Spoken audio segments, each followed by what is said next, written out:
السلام عليكم. أعوذ بالله من الشيطان الرجيم. بسم الله الرحمن الرحيم. الحمد لله رب العالمين والعاقبة للمتقين. والصلاة والسلام على سيدنا ومولانا محمد خاتم الأنبياء ومعلم البشرية من لدن حكيم وعلى آله الطيبين الطاهرين وأصحابه أجمعين. വേദിയിൽ ഉപേക്ഷരായ ആദരണീയരായ ഉസ്താദുമാരെ, പണ്ഡിത ശ്രേഷ്ഠരെ, മഹൽ വ്യക്തിത്വങ്ങളെ, സദസ്സിലെ സഹൃദയരായ സഹോദരന്മാരെ, സഹോദരികൾ, ഇവിടെ ഈ പരിപാടി 1-2 ദിവസമായിട്ട് ഇവിടെ തുടർച്ചയായിട്ട് നടന്നുകൊണ്ടിരിക്കുക. അപ്പം ഇന്നതിൻ്റെ സമാപനമാണല്ലോ. സമാപന സമ്മേളനത്തിൽ ബഹുമാനപ്പെട്ട സാദിഖ് അലി ശിഹാബ് തങ്ങളുടെ ഉദ്ഘാടനത്തോടുകൂടി ആരംഭിച്ച ഈ പരിപാടി ഇനി അമീദ് ഫൈസി അമ്പലക്കടവ് അദ്ദേഹത്തിൻ്റെ പ്രഭാഷണത്തോടുകൂടി ഏതാണ്ട് അവസാനിക്കാൻ പോകുക. അതിൻ്റെ ഇടയിൽ ഞാൻ കുറച്ച് നേരങ്ങളോട് വർത്താനം പറയണം. ഞാൻ പ്രസംഗിക്കുകയൊന്നും ചെയ്യില്ല, ഞാൻ വർത്താനം പറയണം. അതും മലപ്പുറം ജില്ലയിലെ ഭാഷയിൽ. മലപ്പുറം ജില്ലയിലെ ഭാഷയാണ് വർത്താനം പറയാൻ ഏറ്റവും നല്ല ഭാഷ. കാരണം വേഗം പറഞ്ഞു തീർക്കാൻ പറ്റും. മറ്റ് ജില്ലകളിലൊക്കെ കുറച്ച് നീട്ടും, മലപ്പുറം ജില്ലയിൽ എളുപ്പം പറഞ്ഞു തീർക്കാൻ പറ്റും. അപ്പോൾ സംസാര ഭാഷ മലപ്പുറം ജില്ലയിലാണ് ഏറ്റവും നല്ല ഭാഷ. ഞാൻ പാലക്കാട് ജില്ലക്കാരനാണ്, പക്ഷേ മലപ്പുറം ജില്ലയിലെ അതിർത്തിയിലും ഇടപാടൊക്കെ മലപ്പുറം ജില്ലയിലായതുകൊണ്ട് മലപ്പുറം ജില്ലയിലെ ഭാഷയിൽ നിങ്ങളോട് കുറച്ച് നേരം വർത്താനം പറയുക ചെയ്യണത്, പ്രസംഗിക്കണമൊന്നുമില്ല. അങ്ങനെ പ്രസംഗിക്കലുമില്ല. മലപ്പുറം ജില്ലയിലെ ഭാഷയെ പറ്റി പറയുമ്പോൾ മുമ്പ് എളുപ്പം തീരുന്ന അതിൻ്റെ പ്രത്യേകത ഞാൻ പറയണത്. ഞാൻ മുമ്പ് ഒരു തമാശ പറയാം. ഒരു ചങ്ങായി തെക്ക് ഭാഗത്തുനിന്ന് വന്ന് അവിടെ ഒരു പെണ്ണിനെ പ്രേമിച്ചു. നമ്മളെ പ്രദേശത്ത് വന്നിട്ടൊരു പെണ്ണിനെ പ്രേമിച്ചു. അപ്പോൾ ഓളോട് അവൻ പറഞ്ഞു, നീ എനിക്ക് എൻ്റെ ഹൃദയത്തിൻ്റെ ഹൃദയമാണ്, എൻ്റെ ആത്മാവിൻ്റെ ആത്മാവാണ്, എൻ്റെ ജീവൻ്റെ ജീവനാന്ന് കുറേ നേരമാണ് പറഞ്ഞു. ഓള അവസാനം പറഞ്ഞു ചിജുന്ന് പറഞ്ഞു. ചിജുന്ന് കഴിഞ്ഞു. ഓൻ പറഞ്ഞൊക്കെ ഉള്ള മറുപടിയായി ചിജുന്ന് പറഞ്ഞു. അപ്പോൾ ഞാൻ പറഞ്ഞത് എന്താ വെച്ചാൽ, ഈ മലപ്പുറം ജില്ലയിലെ ഭാഷയിൽ നിങ്ങളോട് കുറച്ചു നേരം വർത്താനം പറയാൻ ചെയ്യണം. എനിക്ക് നിങ്ങളോട് സംസാരിക്കാനുള്ള വിഷയം തസവൂഫാണ്. അത് ഒരർത്ഥത്തിൽ വളരെ ഗഹനമായ വിഷയമാണ്. ആ ഗഹനമായ തലത്തിലേക്കൊന്നും ഞാൻ പോണില്ല.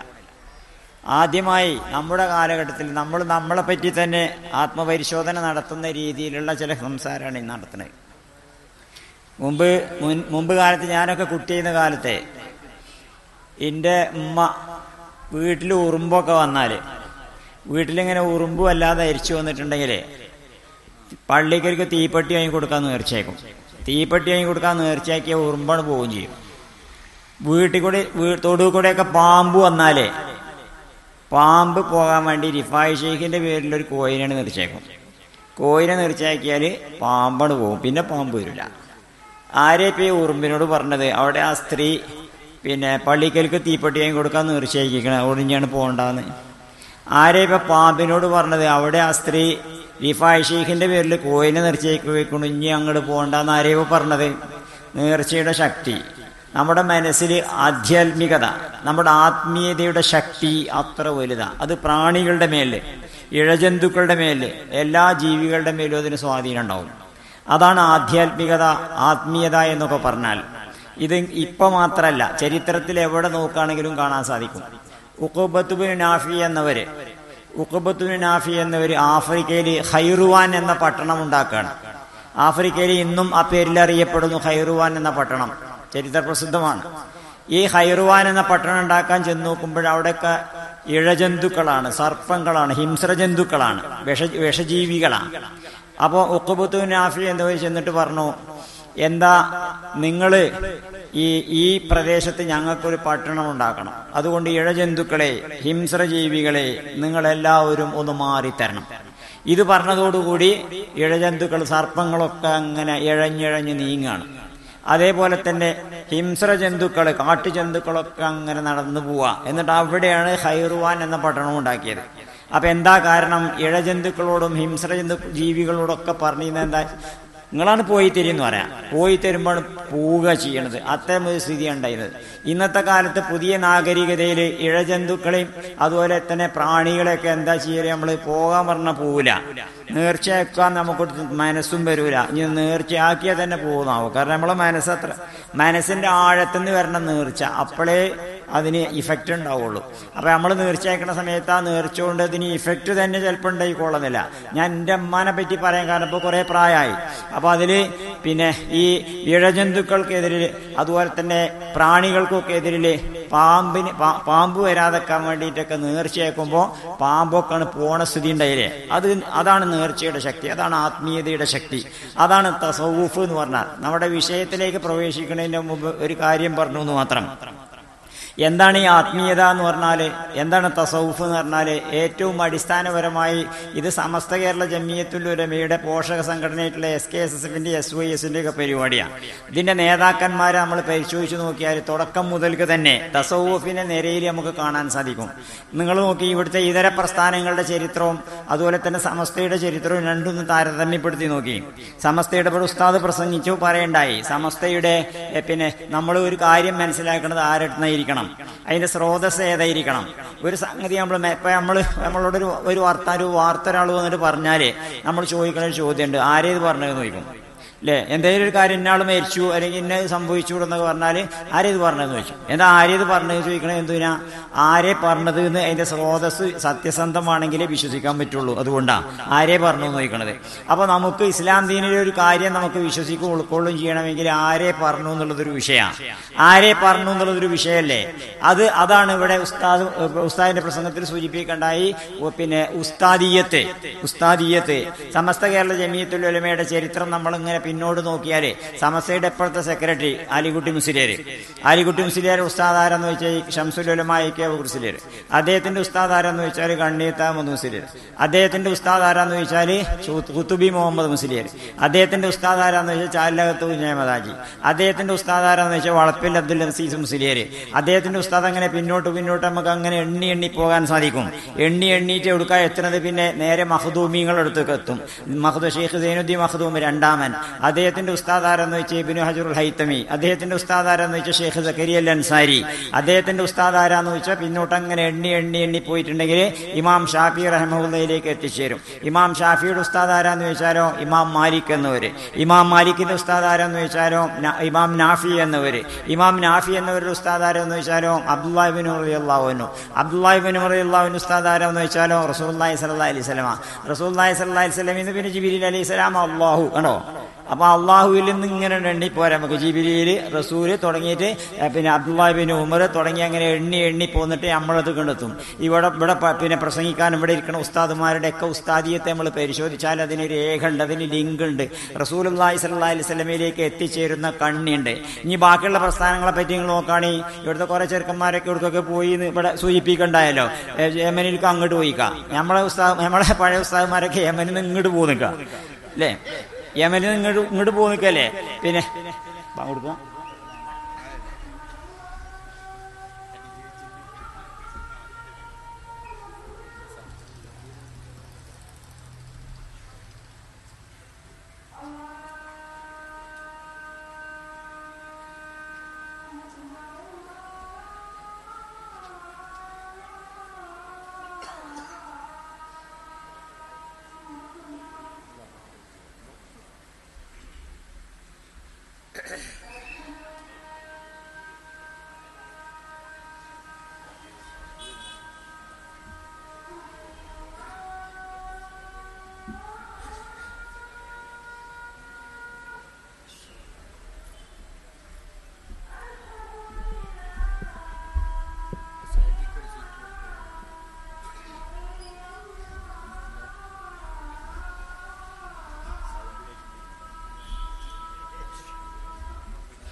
അപ്പോൾ സമസ്തയുടെ നേതാക്കന്മാർ സമസ്തയുടെ ചരിത്രത്തിൽ നമ്മൾ പരിശോധിക്കുന്ന സമയത്ത് ഉണ്ടോ യമനിൽ നിന്ന് ഇങ്ങോട്ട് പോകുന്നു നമ്മൾ നേതാക്കന്മാരൊക്കെ മമ്പുറം തങ്ങൾ ഇവിടുന്ന് യമനിൽ നിന്ന് ഇങ്ങോട്ട് പോകുന്നു. പിന്നെ ഷംസുൽ ഉലമ കെ കുർസിലിയുടെ കുടുംബം യമനിൽ നിന്ന് ഇങ്ങോട്ട് പോകുന്നു. പാണക്കാട് തങ്ങന്മാരുടെ കുടുംബം യമനിൽ നിന്ന് ഇങ്ങോട്ട് പോകുന്നു. അപ്പോൾ കേരളത്തിലേക്ക് ഇങ്ങോട്ട് പോരുക ഓരൊക്കെ ചെയ്തത്. എന്നിട്ട് ഇവിടുന്ന് കുറേ ചെറുക്കന്മാർ കൂട്ടിയിട്ട് യമനിലെ അവസാനം വിചാരിച്ചിട്ട് അങ്ങോട്ട് പോകുക. ചെന്ന് നോക്കുമ്പോൾ അവിടെ ഹൂത്തികളും ഒക്കെ പാടെ വീട്ടിയും പടിയാണ്. അപ്പോൾ അതുകൊണ്ട് എന്താ അപ്പോൾ അവിടെ പോയിട്ട് കാര്യം? അതിന് കാരണം എന്താ വെച്ചാൽ യഥാർത്ഥത്തിൽ ഈ ആത്മീയത, ഇസ്ലാമിൻ്റെ ആത്മീയത ഇവിടെ തിരഞ്ഞു നോക്കാത്തത് കൊണ്ടല്ലേ, ഇവിടെ ഒന്ന് പരിശോധിച്ച് നോക്കാത്തതുകൊണ്ടല്ലേ. നമ്മളെപ്പോഴും മാർക്കറ്റിൽ നമ്മൾ പീടിക കച്ചവടക്കാർക്ക് പരിചയമുള്ളതാണല്ലോ. കച്ചവട പീടിയിൽ പിന്നെ സാധനങ്ങൾ നമ്മൾ വാങ്ങണ സമയത്ത് ആദ്യം ഒന്ന് നോക്കും മാർക്കറ്റിലുണ്ടോ, നമ്മളെ പീടി സ്റ്റോക്ക് ഉണ്ടോ നോക്കും. നമ്മുടെ കടയിൽ സ്റ്റോക്ക് ഉണ്ടെങ്കിൽ പിന്നെ പുറത്തു പോയി വാങ്ങുമല്ലോ. അപ്പോൾ ഏത് കച്ചവടക്കാരും ശ്രദ്ധിക്കുന്ന ഒരു കാര്യമാണ് സ്റ്റോക്ക് ഉണ്ടോ എന്ന് പരിശോധിച്ച് നോക്കുക. അപ്പോൾ സ്റ്റോക്ക് ഉണ്ടെങ്കിൽ പിന്നെ കൊണ്ടുവരേണ്ട ആവശ്യമില്ലല്ലോ. അപ്പോൾ ഇവിടെ പരിശോധിച്ച് നോക്കിയാൽ റസൂലുള്ളാഹി സ്വല്ലല്ലാഹി അലൈഹി വസല്ലമയുടെ കാലഘട്ടം മുതൽക്ക് തന്നെ ഇവിടെ എത്തിച്ചേർന്നിട്ടുള്ള ദീനുൽ ഇസ്ലാമിനെ തുടർച്ച ഇവിടെ സ്റ്റോക്ക് ഉണ്ട്. പിന്നെ എന്തിനാ ഈ പാകിസ്ഥാനിൽ നിന്ന് കൊണ്ടുവരാൻ നോക്കണത്? പിന്നെ എന്തിനാണ് നജിദിൽ നിന്ന് കൊണ്ടുവരാൻ നോക്കണത്? പിന്നെ വേറുള്ളോട്ട് കൊണ്ടുവരാൻ നോക്കേണ്ട ആവശ്യമില്ലല്ലോ. ഇവിടെ തന്നെ ഉണ്ട്, സ്റ്റോക്ക് ഉണ്ട്. ആ ഇസ്ലാം വളരെ പരിശുദ്ധമാണ്. റസൂലുള്ളാഹി സ്വല്ലല്ലാഹി അലൈഹി വസല്ലമയുടെ കാലം മുതൽക്ക് തന്നെ അതിൻ്റെ തൊട്ടടുത്ത മാടായിപ്പള്ളി നിങ്ങൾക്കൊക്കെ പരിചയമുള്ളതായി കാര്യം ചരിത്രം അവിടെയൊക്കെ തിരഞ്ഞു നോക്കിയാൽ കിട്ടും. റസൂലുള്ളാഹിന്റെ കാലഘട്ടം മുതൽക്ക് തന്നെ ഇസ്ലാം ദീൻ നമ്മളെ കേരളത്തിലേക്ക് വന്നിട്ടുണ്ടെന്നുള്ളതിന് എമ്പാടും തെളിവുകൾ. അപ്പോൾ അതുകൊണ്ട് ആ കാലഘട്ടം മുതൽക്ക് തന്നെയുള്ള ദീനുൽ ഇസ്ലാം ഒരു കുഴപ്പം പറ്റാതെ ഇവിടെ സമസ്ത കേരള ജമിയത്തുൽ ഉലമ പരമ്പരാഗതമായ ഉലമാക്കളിലൂടെ ഇവിടെ കൊണ്ടുവന്ന് നമ്മളെ മുമ്പിൽ വെച്ച് തന്നിട്ടുണ്ട്. അപ്പോൾ അത് നോക്കാതെ അത് അന്വേഷിക്കും പരിശോധിക്കുകയും ചെയ്യാതെ പിന്നെ യമനിൽ പോയാലും എന്താ, യമനിൽ പോയിട്ട് അവിടെ എന്താ ഉണ്ടാവുക? എന്നിട്ട് അവിടെ പോയി ആടും നോക്കിയാണ് അവിടെ അതിന് വേണ്ടിയിട്ട്. അപ്പോൾ നിങ്ങൾ ആലോചിച്ച് നോക്കി, യഥാർത്ഥത്തിൽ ഇത് മനസ്സിലാക്കാത്തത് കൊണ്ടാണ്. യഥാർത്ഥ തസവുഫ് എന്ന് പറഞ്ഞാൽ അള്ളാഹു സുബ്ഹാനഹു വ തആലാനെ അറിയല, അള്ളാഹിനെ അറിയല. ദീനിന്റെ ഒന്നാമത്തെ തുടക്കം തന്നെ അള്ളാഹിനെ പറ്റിയുള്ള അറിയല. അതാണ് അവിടെയാണ് നമ്മൾ ഒന്നാമത് ശ്രദ്ധിക്കേണ്ടത്. അവ്വലുദ്ദീനി മഅരിഫത്തുഹു വകമാലു മഅരിഫത്തിഹി തൗഹീദുഹു വകമാലു മഅരിഫത്തിഹി അത്തസ്ദീഖു ബിഹി വകമാലു തസ്ദീഖി ബിഹി തൗഹീദുഹു വകമാലു തൗഹീദിഹി അൽ-ഇഖ്ലാസു ലഹു എന്ന അവ്വലുദ്ദീനി മഅരിഫത്തുഹു, ദീനിന്റെ ഒന്നാമത്തെ പാഠം അള്ളാഹിനെ അറിയല. ഒന്നാമത്തെ പാഠം അള്ളാഹിനെ അറിയുക. അള്ളാഹിനെ അറിയാന്ന് പറഞ്ഞാൽ തസ്ദീഖ് ബിഹി, അള്ളാഹുവിന് നല്ല വിശ്വാസം ഉണ്ടാവുക. നല്ല വിശ്വാസം ഉണ്ടാക്കുക. തൗഹീദുഹു, അള്ളാഹുവിന്റെ ഏകത്വം മനസ്സിലാക്കിയിട്ട് ഉൾക്കൊള്ളുക, അത് വിശ്വസിക്കുക. യഥാർത്ഥ തൗഹീദ് എന്ന് പറഞ്ഞാൽ എന്തേ കാരണം ഇഖ്ലാസു ലഹു, അള്ളാഹുവിന് മാത്രമാകുക, നമ്മൾ അള്ളാഹ്ക്ക് മാത്രം ഉണ്ടായിത്തീരുക. അതാണ് യഥാർത്ഥത്തിൽ തസവുഫ് എന്ന് പറഞ്ഞാൽ. പടച്ചോനെ ശരിക്കും മനസ്സിലാക്കാൻ വേണ്ടിയിട്ട് അള്ളാഹിനെ നേരെ മനസ്സിലാക്കണമെങ്കിൽ അതിന്റെ സ്രോതസ് എന്ന് മനസ്സിലാക്കുക, ഖുർആനിൽ നിന്ന് മനസ്സിലാക്കുക, ഉലമാക്കന്മാരിൽ നിന്ന് മനസ്സിലാക്കുക, തസവുഫിന്റെ ഷെയ്ഖുമാരുടെ വക്കലിൽ നിന്ന് മനസ്സിലാക്കാതെ ചെയ്യേണ്ടത്. അല്ലെങ്കിൽ പക്ഷെ ഇവർ ചെയ്യണത് എന്താ വെച്ചാൽ ഇവർ സ്വന്തമായിട്ടുള്ള ഇജ്തിഹാദിന് അവസരം ഉണ്ടാക്കി കൊടുത്തു. നിങ്ങൾക്ക് തോന്നിയ മാതിരി ആലോചിച്ചോളി, ഖുർആനും സുന്നത്തും നിങ്ങൾക്ക് തോന്നിയ മാതിരി ആലോചിച്ചോളി. ഓരോരുത്തരും അവനാന് തോന്നിയ മാതിരി അങ്ങനെ ചിന്തിക്കാൻ തുടങ്ങി. അങ്ങനെ പറഞ്ഞ റസൂലുള്ളാഹി സ്വല്ലല്ലാഹി അലൈഹി വസല്ലം തന്നെ അതിന് വലിയ താക്കീത് നൽകിയിട്ടുണ്ട്. മൻ ഖാല ഫിൽ ഖുർആനി അലാ റയ്യിഹി ഫല്യതബവു മഖഅദഹു മിനൻ നാരി. സ്വന്തം അഭിപ്രായം അനുസരിച്ച് ഖുർആൻ വ്യാഖ്യാനിച്ചിട്ടുണ്ടെങ്കിൽ നരകത്തിൽ ഒരു ഇരിപ്പിടം ഒരുക്കിക്കൊള്ളട്ടെ. അപ്പോൾ ഇവിടെ സംഭവിക്കുന്നത് എന്താ വെച്ചാൽ ഭാഷയുടെ അടിസ്ഥാനത്തിൽ ഖുർആൻ മനസ്സിലാക്കി ഖുർആൻ ക്ലാസ്സൊക്കെ എടുക്കാൻ തുടങ്ങി. അറബി ഭാഷ പഠിച്ചുകൊണ്ട് അറബി ഭാഷയുടെ അടിസ്ഥാനത്തിൽ അങ്ങനെ ചെയ്താൽ മതി. അപ്പോൾ ജമാഅത്ത് ഇസ്ലാമിക്കാരുടെ നേതാവ് അബ്ദുല്ലാ മൗദൂദി പറഞ്ഞത് ഖുർആന്റെ തഫ്സീർ, ഖുർആൻക്ക് തഫ്സീർ കെ ലിയേ പ്രൊഫസർ കാഫി ഹേന. ഖുർആന്റെ തഫ്സീർ പറഞ്ഞ തഫ്സീറിന്റെ ഗ്രന്ഥങ്ങളിൽ നോക്കേണ്ട ആവശ്യമില്ല, ഒരു പ്രൊഫസർ മതി വ്യാഖ്യാനിക്കാൻ. ഞാൻ എൻ്റെ പൂർവികമായിട്ടുള്ള തഫ്സീറൊന്നുമല്ല, ഞാൻ എൻ്റെ അഭിപ്രായം പറയുന്നത്. അപ്പോൾ ഇങ്ങനെ സ്വന്തം അഭിപ്രായം അനുസരിച്ച് നമുക്ക് എന്താ ഖുർആൻ നോക്കിയിട്ട് മനസ്സിലാക്കാൻ പറ്റുന്ന വെച്ചാൽ അതിനെ മനസ്സിലാക്കി അങ്ങനെ മനസ്സിലാക്കണതന്നെ ശരി എന്നുള്ള ഒരു സ്വാതന്ത്ര്യം വെച്ചു കൊടുത്തു എല്ലാവർക്കും ഖുർആനിൽ സംസാരിക്കാൻ വേണ്ടിയിട്ട്. ഈ പിന്നെ ഇംഗ്ലീഷ് സാഹിത്യത്തിൽ പറയലുണ്ട്, ഞാൻ ഇംഗ്ലീഷ് സാഹിത്യം പഠിപ്പിക്കുന്ന ആളാണ്, അതുകൊണ്ടാണ് പെട്ടെന്ന് അത് ഓർമ്മ വരുന്നത്. ഇംഗ്ലീഷ് സാഹിത്യത്തിൽ സ്ട്രക്ചറലിസം എന്ന് പറഞ്ഞിട്ട് ഒന്നുണ്ട്, പിന്നെ ഡീകൺസ്ട്രക്ഷൻ എന്ന് പറഞ്ഞിട്ട് ഒന്നുണ്ട്. രണ്ട് സിദ്ധാന്തങ്ങൾ പഠിപ്പിക്കലുണ്ട്. സ്ട്രക്ചറലിസം എന്ന് പറഞ്ഞാൽ നമ്മൾ ഒരു സംഗതി പറയുമ്പോൾ അതിനൊരു ഘടന ഉണ്ടാവും, ഒരു വാക്ക് പറഞ്ഞാൽ അതിനൊരു അർത്ഥം ഉണ്ടാവും, ആ അർത്ഥത്തിനൊരു അർത്ഥം ഉണ്ടാവും. അത് മനസ്സിലാക്കലാണ് സ്ട്രക്ചറലിസം എന്ന് പറഞ്ഞാൽ. ഈ ഡീകൺസ്ട്രക്ഷൻ എന്ന് പറഞ്ഞാൽ ഒരു വാക്ക് കേൾക്കുമ്പോൾ നമുക്ക് എന്താ മനസ്സിലാകണമെന്ന് വെച്ചാൽ അതന്നെ ശരിയും. ഇന്നത്തെ കാലത്ത് ഉയർന്നു നിൽക്കുന്നത് സ്ട്രക്ചറലിസം അല്ല, സ്ട്രക്ചറലിസം പോയിങ്ങാണ്ട് ഡീകൺസ്ട്രക്ഷനാണ്. ഞാൻ കുട്ടിക്ക് പഠിപ്പിക്കുമ്പോൾ പറഞ്ഞു കൊടുക്കലുണ്ട്, ഈ ഡീകൺസ്ട്രക്ഷൻ്റെ തകരാറ്, സ്ട്രക്ചറലിസം പോയിങ്ങാണ്ട് ഡീകൺസ്ട്രക്ഷൻ വന്നതിൻ്റെ തകരാറ് ഞാൻ പറഞ്ഞു കൊടുക്കലുണ്ട്. ഒരാൾ ആശുപത്രിക്ക് പോയി ഒരു രോഗിയെ കാണാൻ വേണ്ടി. ആശുപത്രിക്ക് ഇങ്ങനെ പോണ സമയത്ത് ഇപ്പോൾ സിഗരറ്റ് വലിക്കുന്ന ആളാണ്. അപ്പോൾ സിഗരറ്റ് ഇങ്ങനെ വലിച്ചുകൊണ്ട് ചെല്ലുക. അപ്പോൾ സെക്യൂരിറ്റി വൈക്കെന്ന് പറഞ്ഞു, ഇവിടെ സിഗരറ്റ് വലിക്കാൻ പാടില്ല പറഞ്ഞു. അപ്പോൾ സിഗരറ്റ് വലിക്കാൻ പാടില്ല പറഞ്ഞപ്പോൾ അത് കെടുത്തി കൈ പിടിച്ചു. എന്നിട്ട് പിന്നെ കയറി പോവുകയാണ്. കയറി പോയിട്ട് റൂമിൻ്റെ അടുത്ത് എത്തുന്ന സമയത്ത്, റൂമിലേക്ക് ഇങ്ങനെ കയറുന്ന സമയത്ത് വാതിലുമേൽ എഴുതിയിരിക്കണം വലിക്കുക. മൂപ്പര് വേഗം കൊളുത്തിങ്ങോട്ട് വലിച്ചാൻ തുടങ്ങി. അപ്പോൾ മറ്റൊരു വന്നിട്ട് പറഞ്ഞു, പിന്നെ നേഴ്സ് വന്നിട്ട് പറഞ്ഞു, ഇവിടെ ഭരിച്ചാൻ പാടില്ല എന്നോ വാതിരിമ ഭരിക്കുവാന്ന് എഴുതിയാണ്, പിന്നെ ഭരിക്കാൻ പാടില്ല എന്നോ. അപ്പൊ എന്താ നമുക്ക് മനസ്സിലാകണേലല്ലേ ശരി, ഓനിപ്പോൾ അതാണല്ലോ ശരിക്കും മനസ്സിലാക്കുക, ഓന് വെച്ചണ്ടേ. അപ്പൊ അതുകൊണ്ട് അതേപോലത്തെ ഖുർആൻ വ്യാഖ്യാനം നടത്തുന്നത്, ഖുർആനിൽ ഒരു ആയത്ത് വായിച്ചു കണ്ട് ആ ആയത്തിൽ നിന്ന് ഓനെന്താ തിരിഞ്ഞാൽ അതന്നെ ശരിയും അങ്ങനെ പഠിപ്പിക്കുന്ന രീതിയിൽ ഗവേഷണം നടത്താൻ തുടങ്ങി. അപ്പൊ പിന്നെ ഓരോന്നും യഥാർത്ഥത്തിൽ ഖുർആൻ മനസ്സിലാക്കേണ്ടത് പൂർവികമായിട്ടുള്ള തഫ്സീറുകളുടെ അടിസ്ഥാനത്തിലാണ്. ഇസ്ലാമിന്റെ നിയമങ്ങൾ മനസ്സിലാക്കേണ്ടത് മദ്ഹബിന്റെ ഇമാമുകളുടെ ഫിഖ് ഗ്രന്ഥങ്ങളുടെ അടിസ്ഥാനത്തിലാണ്. ജിഹാദിനെ പറ്റി മനസ്സിലാക്കേണ്ടത് ഇവിടുന്ന് ഖുർആനിൽ നോക്കിയാണ്ട് അങ്ങനെ മനസ്സിലാക്കല്ല. ഖുർആനിലെ ജിഹാദിനെ ഏത് കാലഘട്ടത്തിൽ എന്ന് എവിടെ എങ്ങനെയൊക്കെ ജിഹാദ് എന്നുള്ള കാര്യം വിശദമായി അത് തഫ്സീറുകളിൽ വിശദീകരിച്ചു തന്നിട്ടുണ്ട്, അത് മനസ്സിലാക്കണം. അതേപോലെ തന്നെ ഫിഖ്ഹിന്റെ ഗ്രന്ഥങ്ങളിൽ എന്താണ് ജിഹാദ്, എപ്പോൾ ചെയ്യേണ്ടതാണ്, ഏത് ജിഹാദ് എവിടെ ചെയ്യേണ്ടതാണ്, ഇത്തരം കാര്യങ്ങളെ സംബന്ധിച്ചൊക്കെ വിശദമായി ഫിഖ്ഹിന്റെ ഗ്രന്ഥങ്ങളിലുണ്ട്. അപ്പോൾ ഫിഖ് ഗ്രന്ഥവും തള്ളി തഫ്സീറും തള്ളി. പിന്നെന്താ അവനാണ് തോന്നിയ മാതിരി ഇങ്ങനെ ആലോചിക്കാൻ തുടങ്ങി. അപ്പോൾ കുറേ ചെറുക്കന്മാർക്ക് ആലോചിച്ചപ്പോൾ ഖുർആനിൽ ഇങ്ങനെ നോക്കിയപ്പോൾ മനസ്സിലാകുന്നത് എന്താണ്, ഇപ്പം നമ്മളിങ്ങനെ നിന്നാൽ പോരാ, അവിടെ നിൽക്കാൻ പാടില്ല, ഹിജ്റ പോകണമെന്ന് മനസ്സിലായി അവർക്ക്. കാരണം ഖുർആനിലുണ്ട്, ഹിജ്റനെ പറ്റി പറഞ്ഞിട്ടുണ്ട്, ഖുർആനിൽ ഹിജ്റ പോകാൻ വേണ്ടി പറഞ്ഞിട്ടുണ്ട്. പിന്നെ മരിക്കുന്ന സമയത്ത് മലക്കുകൾ ചോദിക്കും അല്ലേ, വൈദിയത്തവഫാഹുൽ മലായികത്തു ളാലിമി അൻഫുസിഹിം, സ്വന്തം ആത്മാക്കളോട് ദ്രോഹം ചെയ്തുകൊണ്ടിരിക്കുന്ന സമയത്ത് മലക്കുകൾ മരിപ്പിക്കുന്ന ആൾക്കാരോട് മലക്കുകൾ ചോദിക്കും, ഫീമ കുന്തും, എന്തേ നിങ്ങളെ സ്ഥിതി നോക്കും. അപ്പോൾ ഒരു പറയും, കുന്നാ മുസ്തദഅഫീന ഫിൽ അർളി, ഞങ്ങൾ ഭൂമിയിൽ മർദ്ദിക്കപ്പെട്ട് അവശത അനുഭവിക്കുന്ന ആൾക്കാരായിരുന്നു. അപ്പോൾ മലക്കുകൾ ചോദിക്കും, അലം തകും അർളുല്ലാഹി വാസിഅ ഫതുഹാജിറു ഫീഹാ, അള്ളാഹിന്റെ ഭൂമി വിശാലല്ലേ, നിങ്ങളെന്തേ ഹിജ്റ കൂടെ ഇന്നലെ. അപ്പൊ ഇങ്ങനെയുള്ള ആയത്ത് എപ്പോൾ ഇറങ്ങി, എന്തിനിറങ്ങി, ഇത്തരം കാര്യങ്ങളൊന്നും നോക്കൂല. ഖുർആനിൽക്കാണ് നോക്കിയാണ്ട് ഹിജ്റ പോകണമെന്ന് ഖുർആനിൽ പറഞ്ഞിട്ടുണ്ടെന്ന് പറഞ്ഞാണ് ഹിജ്റ പോകാൻ തുടങ്ങുക. അപ്പൊ യഥാർത്ഥത്തിൽ ഇന്ത്യ രാജ്യത്തിന്റെ സ്ഥിതി, ഇന്ത്യയുടെ ഇന്ന് നിലനിൽക്കുന്ന ഈ സാഹചര്യം അതിന് അനുഗുണമാണോ എന്ന് ചിന്തിക്കണ്ടേ. അത് ചിന്തിക്കാൻ ആർക്കാ വയ്ക്കുക, അത് കുറച്ച് പഠിപ്പും തൻ്റെ ഇടവും ഖുർആനെ പറ്റിയും മനസ്സിലാക്കണം, അതുപോലത്തെ ഇന്ത്യ രാജ്യത്തെ പറ്റിയും മനസ്സിലാക്കണം. അതൊക്കെ മനസ്സിലാക്കിയിട്ടുള്ള പണ്ഡിതന്മാർക്ക് മനസ്സിലാവും. ആ പണ്ഡിതന്മാരാ സമസ്ത കേരള ജമിയത്തുൽ ഉലമയുടെ പണ്ഡിതന്മാർ. അവർ ഖുർആനും ഹദീസൊക്കെ അതിന്റെ സ്രോതസ്സിൽ നിന്നും പൂർവികരുടെ തഫ്സീറുകളിൽ നിന്നും മനസ്സിലാക്കി. അതുപോലെ തന്നെ ജിഹാദിനെ പറ്റി ഫിഖ് ഗ്രന്ഥങ്ങളിൽ നിന്ന് മനസ്സിലാക്കി. അതേപോലെ തന്നെ ഇന്ത്യ രാജ്യത്തിന്റെ അവസ്ഥ ഇവിടെ നിന്ന് മനസ്സിലാക്കി. അപ്പോൾ ഇത് രണ്ടും തമ്മിൽ ഇങ്ങനെ ബന്ധിപ്പിച്ച് നോക്കുന്ന സമയത്ത് ഇവിടുന്ന് കൊടുക്കും ഹിജ്റ പോകേണ്ട ആവശ്യമൊന്നുമില്ല, നല്ലൊരു ഭരണഘടന ഇവിടെ ഉണ്ട്. ഈ ഭരണഘടനയിലാണെങ്കിൽ എല്ലാവർക്കും പ്രവർത്തന സ്വാതന്ത്ര്യമുണ്ട്. ആ ഭരണഘടന സംരക്ഷിക്കാൻ വേണ്ടി കോടതി ഉണ്ട്, ഇവിടെ പാർലമെന്റ് ഉണ്ട്. അതിലൊക്കെ നമ്മൾ അതിനോടൊക്കെ കൂറു പുലർത്തുന്നവരാണ്. അപ്പോൾ ഇന്ത്യ രാജ്യത്ത് നിന്നുകൊണ്ട് തന്നെ കുഴപ്പമുണ്ടാക്കാത്ത രീതിയിലുള്ള പ്രവർത്തനം നടത്തുകയാണെങ്കിൽ പ്രശ്നങ്ങളൊന്നുമില്ല. പിന്നെ ഇവിടെ പാർലമെന്റ് ഉണ്ട്. അപ്പോൾ പാർലമെന്റിൽ എം പിമാരൊക്കെ അതൊക്കെ നല്ലോണം എം പിമാർക്കൊക്കെ അത് പിന്നെ നല്ല മുസ്ലിങ്ങൾക്ക് പ്രാതിനിധ്യമൊക്കെ ഉള്ള തരത്തിലുള്ള എം പിമാരൊക്കെ ഉണ്ടാക്കാൻ വേണ്ടിയിട്ട് സഹായിക്കണം. അതേപോലെ തന്നെ ഗവൺമെന്റിന്റെ ശ്രദ്ധയിൽ നമ്മളെ ആവശ്യങ്ങളൊക്കെ ഉന്നയിക്കുക, നമ്മളെ പ്രശ്നങ്ങളൊക്കെ അവതരിപ്പിക്കുക. ഇതൊക്കെ ചെയ്താൽ പ്രശ്നങ്ങൾക്ക് പരിഹാരമുണ്ട്. മുസ്ലിങ്ങൾ ഇവിടെ ഇസ്ലാമിക ഗവൺമെന്റ് ഒന്നും അല്ല ഇവിടെ ഉണ്ടാക്കാൻ നോക്കുകയും വേണ്ട. ഒരു കൂട്ടക്കാർ അങ്ങനെ നോക്കിയപ്പോൾ അല്ലെ ജമാഅത്ത് ഇസ്ലാമിക്കാർ വന്നതിന് വേണ്ടിയിട്ടാ. ജമാഅത്ത് ഇസ്ലാമിക്കാർ വന്ന് ഇവിടെ ഹുക്കൂമത്തിലായി ഉണ്ടാക്കാൻ വന്നതാ. ഹുക്കൂമത്തിലായി ഉണ്ടാക്കാൻ വന്നിട്ടോ ഇന്ത്യയിലെ രാഷ്ട്രീയ പ്രസ്ഥാനങ്ങളിലൊന്നും ചേരാൻ പാടില്ല, ഇവിടെ ഡെമോക്രസി ശരിയല്ല, സെക്യുലറിസം ശരിയല്ല, അതൊന്നും ശരിയല്ല, ഒക്കെ ഭരണഘടന ഒന്നും ശരിയല്ല, അതൊക്കെ തൗഹീദിനെതിരാണ്. അതുകൊണ്ട് നമ്മളെന്താ ചെയ്യേണ്ടതെന്ന് വെച്ചാൽ നമ്മൾ ഒറ്റക്ക് നിന്നാണ്ട് ഇവിടെ പ്രവർത്തിച്ച് കണ്ട് ഹുക്കൂമത്തെ ഇലാഹി ഉണ്ടാക്കണം എന്ന് പറഞ്ഞാണ്ട് വന്ന കൂട്ടക്കാരെ ജമാഅത്ത് ഇസ്ലാമിക്കാർ. ഇപ്പം എന്ത് ചെയ്യുന്ന പോലെ ശരി, ഒരു ഹുക്കൂമത്തെ ഇലാഹിയും വേണ്ട, ഒന്നും വേണ്ട. അപ്പോൾ ഏറ്റവും വലിയ സെക്യുലറിസ്റ്റുകളായിട്ട് അമിത സെക്യുലറിസ്റ്റുകൾ, അൾട്രാ സെക്യുലറിസ്റ്റുകളായിട്ട് മാറുക ചെയ്യണത്. അപ്പം എന്താ, അതൊന്നും അല്ല. നമുക്കിവിടെ ഗവൺമെന്റ് ഇസ്ലാമിക ഗവൺമെന്റ് ഉണ്ടാക്കേണ്ട ആവശ്യമൊന്നുമില്ല, മര്യാദയ്ക്ക് ജീവിക്കാൻ പറ്റിയ പോലെ. നമ്മളെ പൂർവികർ അതാ പഠിച്ചത്. ഇന്ത്യ രാജ്യത്തെ എങ്ങനെയാണ്, കേരളത്തിൽ എങ്ങനെയാണ്, ഇന്ത്യയിൽ എങ്ങനെയാണ് ജീവിക്കേണ്ടത്, പ്രവർത്തിക്കേണ്ടത് എന്ന് ശരിക്കും മനസ്സിലാക്കി തന്നിരിക്കുന്നു. ആരെ? മഹദൂമിങ്ങളുടെ ഒരൊറ്റ നിലപാട് നമ്മൾ നോക്കിയാൽ മതി.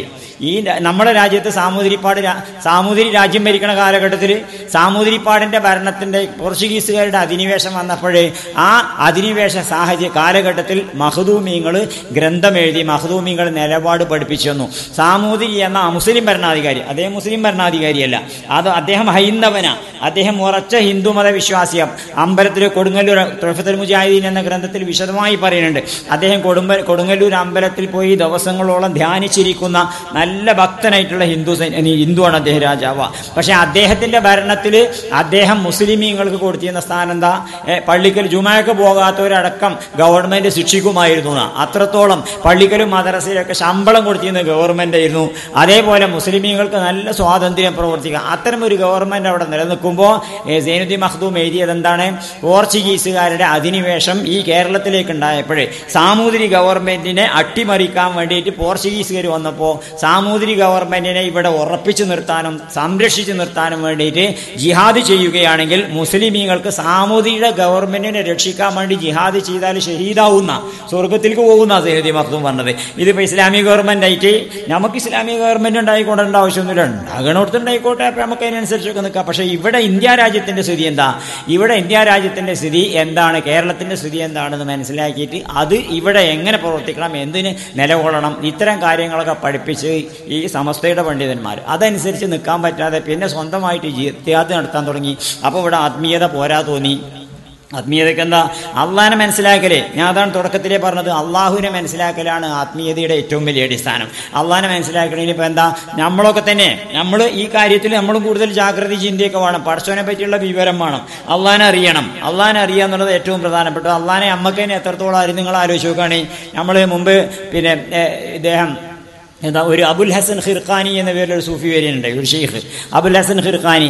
അദ്ദേഹത്തിൻ്റെ അടുക്കൽ ഒരു യാത്രാ സംഘം വന്നിട്ട് പറഞ്ഞു, ഞങ്ങളൊരു വഴിക്ക് പോവുകയാണ്, പോണ വഴിക്ക് അപകടം പിടിച്ച വഴിയാണ്, അവിടെ കൊള്ളക്കാരൊക്കെ ധാരാളം ഉള്ളതാണ്, അതുകൊണ്ട് കൊള്ളക്കാരെ ശരീരത്തിന് രക്ഷപ്പെടാൻ വേണ്ടിയിട്ട് എന്താ ചെയ്യേണ്ടത് ചോദിച്ചു. അപ്പോൾ അബുൽ ഹസൻ ഖിർഖാനി പറഞ്ഞു, നിങ്ങൾ കൊള്ളക്കാർ വരുന്ന സമയത്ത് തന്നെയാണ് വിളിച്ചിട്ടുകൊണ്ട് പറഞ്ഞു. അങ്ങനെ യാത്രാ സംഘം പോയി. പോണ വഴിക്ക് അഭിപ്രായ വ്യത്യാസമായി. ചിലർ പറഞ്ഞു, എന്താ അപ്പോൾ അബുൽ ഹസൻ ഖിർഖാനിനെ വിളിച്ചിട്ട് അള്ളാഹിനല്ലേ വിളിച്ചിട്ടുള്ളത്, അപ്പോൾ നിങ്ങൾ അള്ളാഹിനെ വിളിച്ചോളൂ എന്ന് പറഞ്ഞു. രണ്ട് കൂട്ടർ അഭിപ്രായ വ്യത്യാസമായി. അപ്പോൾ കൊള്ളക്കാർ വന്ന സമയത്ത് ചിലർ അബുൽ ഹസൻ ഖിർഖാനി എന്ന ഷെയ്ഖിനെ വിളിച്ചു, വേറെ ചിലർ അള്ളാഹിനെയും വിളിച്ചു. അള്ളാഹിനെ വിളിച്ചവരൊക്കെ കൊള്ളയടിക്കപ്പെട്ടു, ഷെയ്ഖിനെ വിളിച്ചവരൊക്കെ കഴിച്ചിലാവുകയും ചെയ്തു. തിരിച്ചു വന്നതിന് ശേഷം ഒരു ഷെയ്ഖിനോട് പറഞ്ഞു, നിങ്ങൾ പറഞ്ഞതുപോലെ തന്നെ നിങ്ങളെയാണ് വിളിച്ചത്, പക്ഷേ വേറെ ചിലരൊക്കെ അള്ളാഹിനെ വിളിച്ചു. കൊള്ളക്കാർ വന്നപ്പോൾ അള്ളാഹിനെ വിളിച്ചവരൊക്കെ കൊള്ളയടിക്കപ്പെട്ടു, നിങ്ങളെ വിളിച്ചവരൊക്കെ കഴിച്ചില്ല, എന്തേ ഇപ്പോൾ അതങ്ങനെ ചോദിച്ചു. അപ്പോൾ ഷെയ്ഖ് പറഞ്ഞു, ഇന്നങ്ങൾക്ക് പരിചയമുണ്ട്, അള്ളാഹിനെ നിങ്ങൾക്ക് പരിചയമില്ല അല്ലേ, ഇന്നങ്ങൾക്ക് അറിയണ എന്നെ വിളിച്ചാൽ കാര്യമുണ്ട്, അള്ളാഹിനെ എനിക്ക് അറിയില്ല, അള്ളാഹിനെ പരിചയമില്ലാതെ പിന്നെ അള്ളാഹിനെ വിളിച്ചിട്ട് എന്താ കാര്യം. അപ്പോൾ അതുകൊണ്ട് അള്ളാഹിനെ സംബന്ധിച്ചുള്ള വിവരം ഓനെപ്പറ്റി മനസ്സിലാക്കുക എന്നുള്ളതാണ് ഏറ്റവും പ്രധാനപ്പെട്ട ദീനിൻ്റെ അടിസ്ഥാനം. അവിടെ തന്നെ തസവൂഫിൻ്റെ അടിസ്ഥാനം ഏറ്റവും പ്രധാനമായിട്ട്. അള്ളാഹുവിനെ സംബന്ധിച്ച് നമുക്ക് എത്രത്തോളം അറിയാം നിങ്ങൾ ആലോചിച്ചു. ഇപ്പോൾ ഞാൻ Najad college of science and technology എന്നുള്ള സ്ഥാപനത്തിൽ ക്ലാസ് എടുക്കണം. അപ്പോൾ ഈ MA-കാർക്ക് ഇംഗ്ലീഷ് പാഠപുസ്തകത്തിൽ ക്ലാസ് ഇങ്ങനെ എടുത്തുകൊണ്ട് കൊടുക്കുക. അതിൽ ജവഹർലാൽ നെഹ്റുവിൻ്റെ ഒരു പാടുണ്ട് പുസ്തകത്തിൽ, മൈ ഫിലോസഫി ഓഫ് ലൈഫ്, എൻ്റെ ജീവിത തത്വശാസ്ത്രം എന്നാ. അപ്പോൾ പഠിക്കുന്ന കുട്ടികൾ പറഞ്ഞാൽ MA-കാരൊക്കെ അല്ലേ, ഇപ്പോൾ 20-21 വയസ്സുള്ള കുട്ടികളാണ്. അപ്പോൾ ഞാൻ അതിങ്ങനെ നെഹ്റു ദൈവത്തിൽ വിശ്വസിക്കണില്ല, നെഹ്റു ദൈവവിശ്വാസിയല്ല, എന്നാൽ അങ്ങനെ വലിയൊരു നിഷേധി അങ്ങനെയൊന്നുമല്ല, അജ്ഞേയവാദിയല്ല, രണ്ടും അങ്ങനെയുള്ള ഒരാളാണ്. അപ്പോൾ അങ്ങനെ കടുത്ത നിഷേധിയൊന്നുമല്ല, പക്ഷെ വിശ്വാസിയല്ല.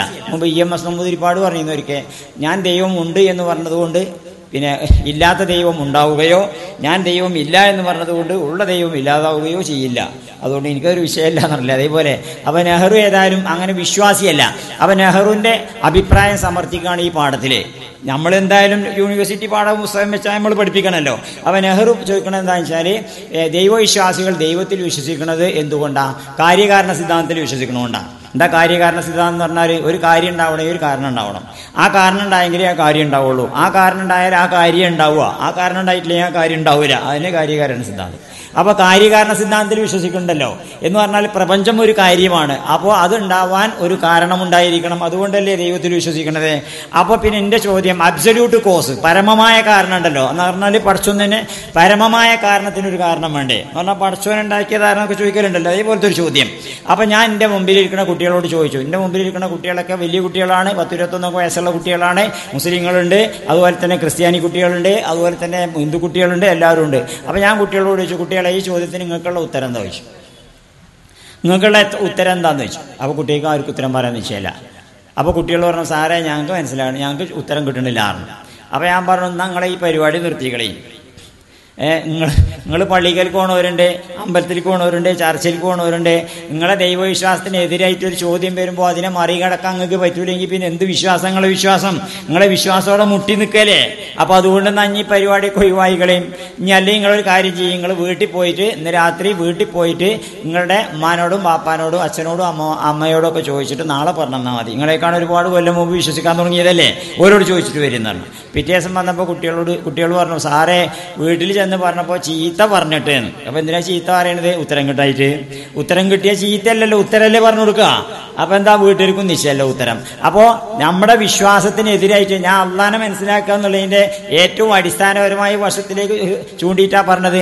അള്ളാഹു സുബ്ഹാനഹു വ തആലയെ പറ്റി അവന്റെ അസ്തിത്വത്തിനെതിരായിട്ട്, അസ്തിത്വത്തിലുള്ള വിശ്വാസത്തിനെതിരായിട്ട് ഒരു ചോദ്യം വരുമ്പോൾ ആ ചോദ്യത്തെ മറികടക്കാൻ പറ്റുന്ന ന്യായങ്ങളും തത്വങ്ങളൊക്കെ നമ്മളെടുത്ത് വേണ്ടേ?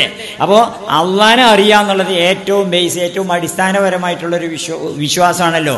അള്ളാനെ പറ്റി അറിയണം. അള്ളാനെ അറിഞ്ഞാൽ ജീവിതത്തിൽ വ്യത്യാസം ഉണ്ടാവും. എന്താ അള്ളാനെ അറിഞ്ഞ ജീവിതത്തിലുള്ള വ്യത്യാസം? അപ്പൊ നല്ല വിശ്വാസം ഉണ്ടാവും. ആ വിശ്വാസം നമ്മുടെ ജീവിതത്തിൽ ഇഫക്റ്റ് ഉള്ള വിശ്വാസീകാരം. ഇപ്പോ നമ്മള് പിന്നെ ഖുർആനിൽ പറയുന്നുണ്ടല്ലോ, അല്ലാഹു തആല ഇന്നവൽ الذين إذا ذكر الله وجلت قلوبهم وإذا تليت عليهم آياته زادتهم إيمانا وعلى ربهم يتوكلون.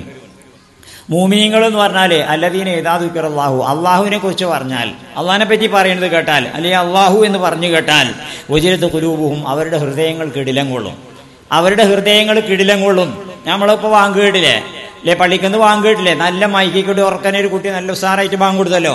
ആ ബാങ്കിൽ അള്ളാഹു അക്ബർ, അള്ളാഹിനെ പറ്റി പറഞ്ഞല്ലോ.